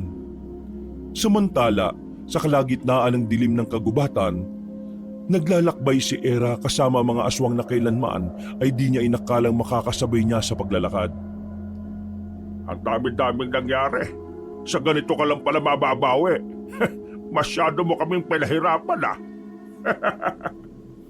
Natawad na lamang ang matandang si Tonyo. Makalipas ang halos isang oras, narating na rin nila ang isang baryo. Ang baryong yon ang kauna-unahang sinakop ng mga aswang. Dinala si Era na mag-ama sa isang mahabang bahay. Binitiwan siya at itinulak sa papag. Dito na natin sisimulan ulit ang buhay natin. Kaya magmula ngayon, kailangan mo na masanay rito. Huwag ka mag-alala, Era. Hindi naman kita pakakainin ng pagkain ng aswang eh. Bibigyan kita ng maayos na pagkain. Pagkain ng isang tao ang lalamunin mo rito. Naging aswang lang kayo. Mas lalong sumama ang ugali nyo. Mangarap ka ng gising. Sumama lang ako sa inyo para iligtas si Aling Pitina. Pero hindi ibig sabihin nun ay may babalik natin ng dati. Tingin mo, makakaya kong makasama ang mga aswang na kagaya nyo? Tumigil ka! Wala kang karapatang mag-inarte ngayon ha. Wala kang magagawa. Ito na ang buhay na tatahakin mo. Ikaw naman ang may kasalanan ng lahat ng ito eh. Kung hindi dahil sa'yo, hindi namin maisipang sumali sa lintik na samahan na yun. Eh di sana, hindi kami naloko. Akala mo ba ginusto namin maging aswang? Hindi! Pero dahil nandito na to, paninindigan ko na lang. Total, ang lakas at ang tapang ko sa ganitong kalagayan eh. Ang lakas ng loob mong tawagin ang sarili mong matapang? Kahit kailan nga, hindi ko naramdaman ang tapang mo na ipaglaban ako sa tatay mong manyakis. Walang yaka talaga kahit na kailan. Isang malakas na sampal ang tinanggap ng babae mula kay Dindo. Napaupo ang babae sa gilid habang nakahawak sa kanyang pisngi. Ito naman, ngayon na nga lang kayo nagkita ay sasaktan mo pa. Di ba dapat nilalambing o niroromansa mo siya? Kalma ka lang anak. Hindi nakakabisit eh. Usapin mo nga yan, baka malapa ako pa yan eh. Padabog na lumabas ng bahay ang lalaking si Dindo. Nilapitan naman ni Mang Tonyo ang dalaga. Inilahad nito ang kamay nito para tuluyang makatayo si Era. Pero tinanggihan niyo ng babae. Huwag mo akong hawakan. Nakakadiri ka. Ito naman, para namang hindi ka naging parte ng pamilya namin. Pamilyang pinagsasabi mo. Wala kayong ganun, no? Namiss ko ang amoy mo ah. Hindi mo ba alam na sabik akong kainin ka? Hindi na nakatis pa ang babaeng si Era. Sinampal na niya ang kanyang biyenan. Pero sa halip na maggalit ang matanda sa kanya, nagawa pa talaga nitong ngumiti. Hinawakan ni Mang Tonyo ang kamay niya ng mahigpit. Gustong-gusto ko ang kamay na ito eh. At kahit na isampal mo sa akin ng paulit-ulit to, palagi kong tatanggapin. Eralyn, ngayong narito ka na, asahan mong hindi ako magdadalawang isip na gawin kung ano man ang gusto ko. Kaya ihanda mo ang sarili mo sa mga susunod na araw. Ngumiti ng malapad ang matanda kay Era. Nakita pa ng babae ang mangilan-ngilan nitong ipin na naninilaw na rin. Naglakad na palabas ng bahay. mag-isa na siyang naiwan. Sa mga sandaling ito pa lang siya tuluyang nakaiyak.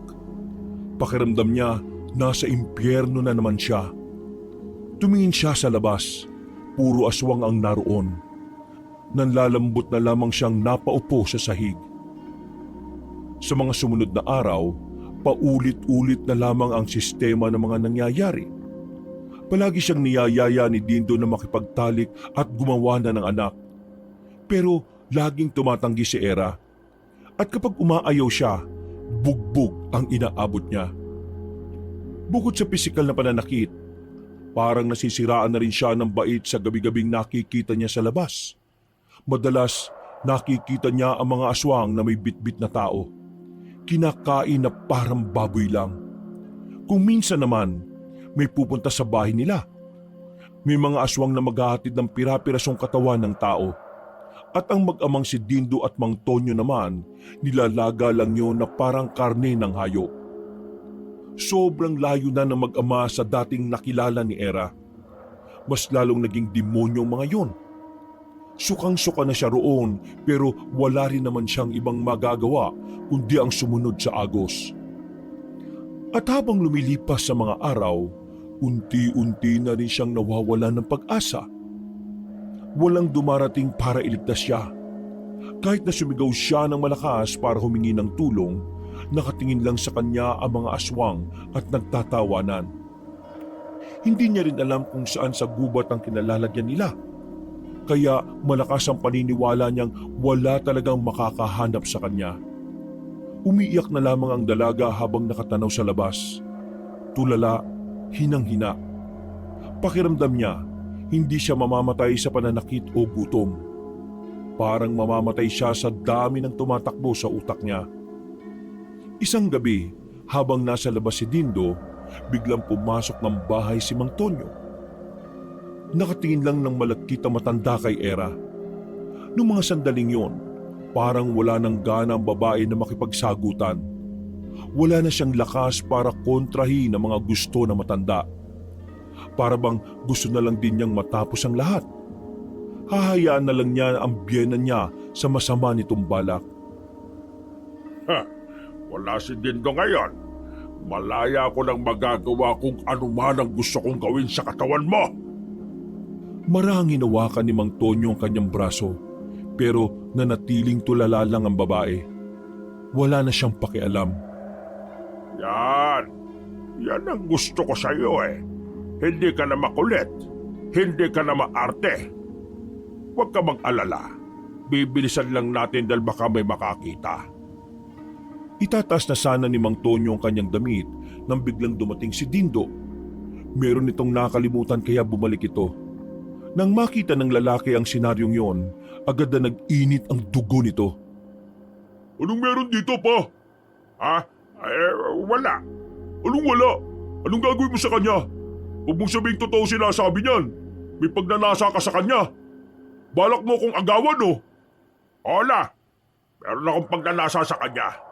Pero anak naman, wala namang masama kung hahatian mo ko paminsan-minsan. Ama mo ko, di ba? Nababaliw ka na ba?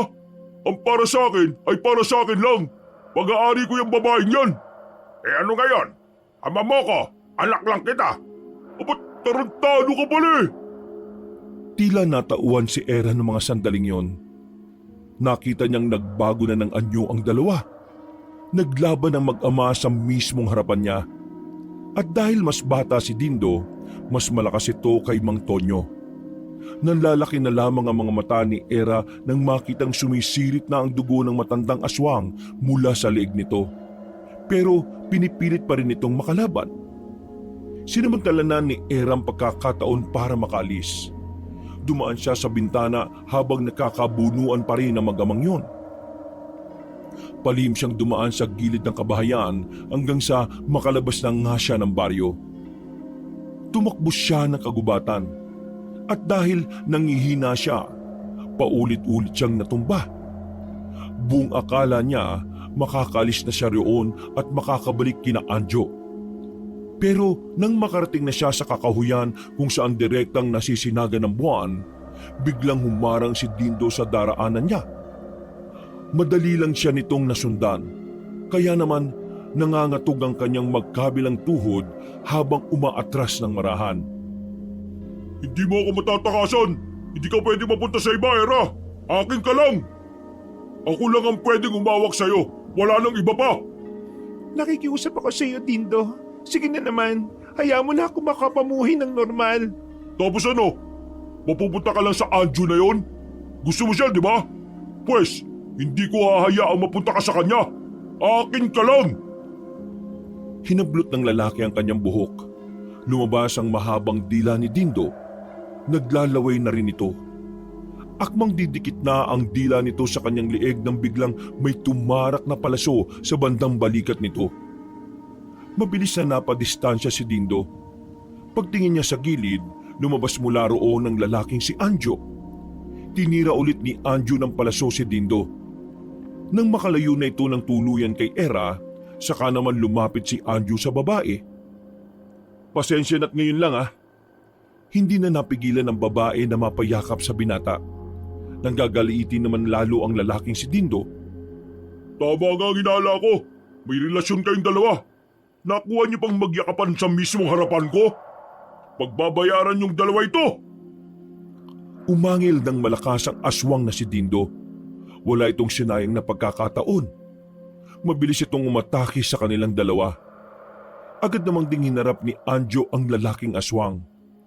Hinugot nito ang daladalang itak at saka pinatamaan si Dindo sa dibdib. Sumirit agad ang dugo ni Dindo, pero hindi ito nagpatinag. Sumugod lang ito ng sumugod kay Anjo. Nang matamaan na ni Dindo si Anjo sa braso, mas lalong tumaas ang moral nito. Kalmot ng kalmot si Dindo at ang tanging nagagawa lamang ni Anjo ay ang umilag. Hindi ito makakuha ng tamang pagkakataon para umatake. Kaya naman nag-isip na rin si Era ng paraan kung paano siya makakatulong. Dumampot ito ng malaking bato. Binato niya si Dindo at tinamaan naman niya yon sa ulo. Dahil sa kanyang ginawa, ay nawala sa konsentrasyon ng lalaking aswang. Sinamantala naman ni Anjo ang pagkakataon. Agad niyang tinaga sa magkabilang braso si Dindo. Nang hindi na nito magamit ang magkabilang braso dahil sa lalim ng hiwa, ay bigla itong dumistansya. Akala mo makukuha mo sa akin si Era? Dahil lang sa mga sugat na ito? Manigas ka! Mukhang ikaw ang maninigas maya-maya kapag patay ka na. Dindo, itigil mo na ito. Tama na. Wala ka na magagawa. Hindi na natin may babalik ang dati. Napariwara ka Naging aswang ka. Wala nang buhay na ipinangako mo sa akin. Impyerno na ito, hindi langit. Kaya sana naman, sumuko ka na lang. Kung talagang minahal mo ko, makikinig ka sa akin. Anong sumuko? Di ba ang sabi mo dati, kapag mahal mo, ilalaban mo hanggang dulo? Yan ang ginagawa ko ngayon. Ilalaban kita hanggang sa dulo ng hininga ko. Pinilit ni Dindo na tumakbo palapit kina Era. Pero dahil mahina na rin ito, naitarak na lamang ni Anjo ang itak sa dibdib ng lalaki. Napapikit na lamang ang babae. Kahit na naging masama sa kanya si Dindo, hindi niya pa rin kayang makitang mamatay sa harapan niya ang dating itinuturing na asawa. Pagdilat niya, nakabulagta na ang lalaki. Nalugutan ito kagad ng hininga. Napagulgol na lamang ang babaeng si Era noong mga sandaling yon.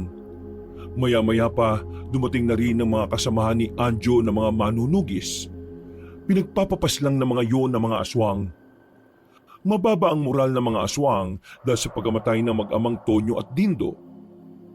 Matapos ang labanan, nakabalik na rin sila sa kanilang tunay na baryo. Magdamag na naiyak si Era. Pero kinaumagahan, gumaan na rin ang kanyang pakiramdam.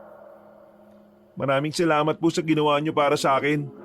Habang buhay ko itong tatanawing utang na loob. Basta iha, ngayong wala nang mga tinik sa buhay mo. Gawin mo ang lahat para makapamuhay ka ng masaya. Kung kailangan mo kami, balikan mo lang kami. Mag-iingat ka sa pag-uwi mo ng Maynila Era.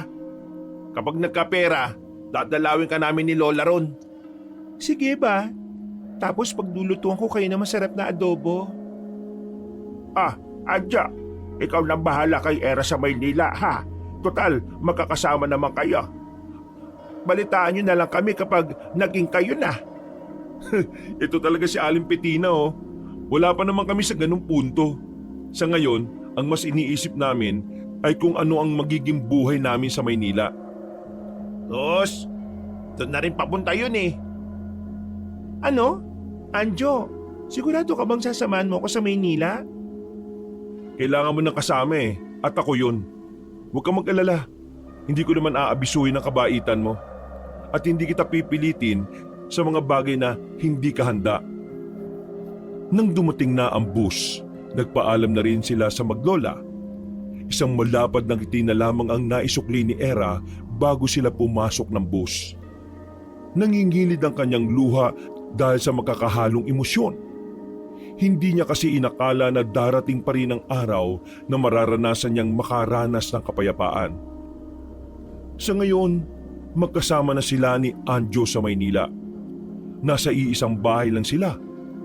Wala pa namang namamagitan sa kanila, pero kung sakali mang magkaroon, hindi na yung pipigilan ni Era. Para sa kanya, may karapatan siyang maging masaya ulit sa kanyang buhay. Wakas,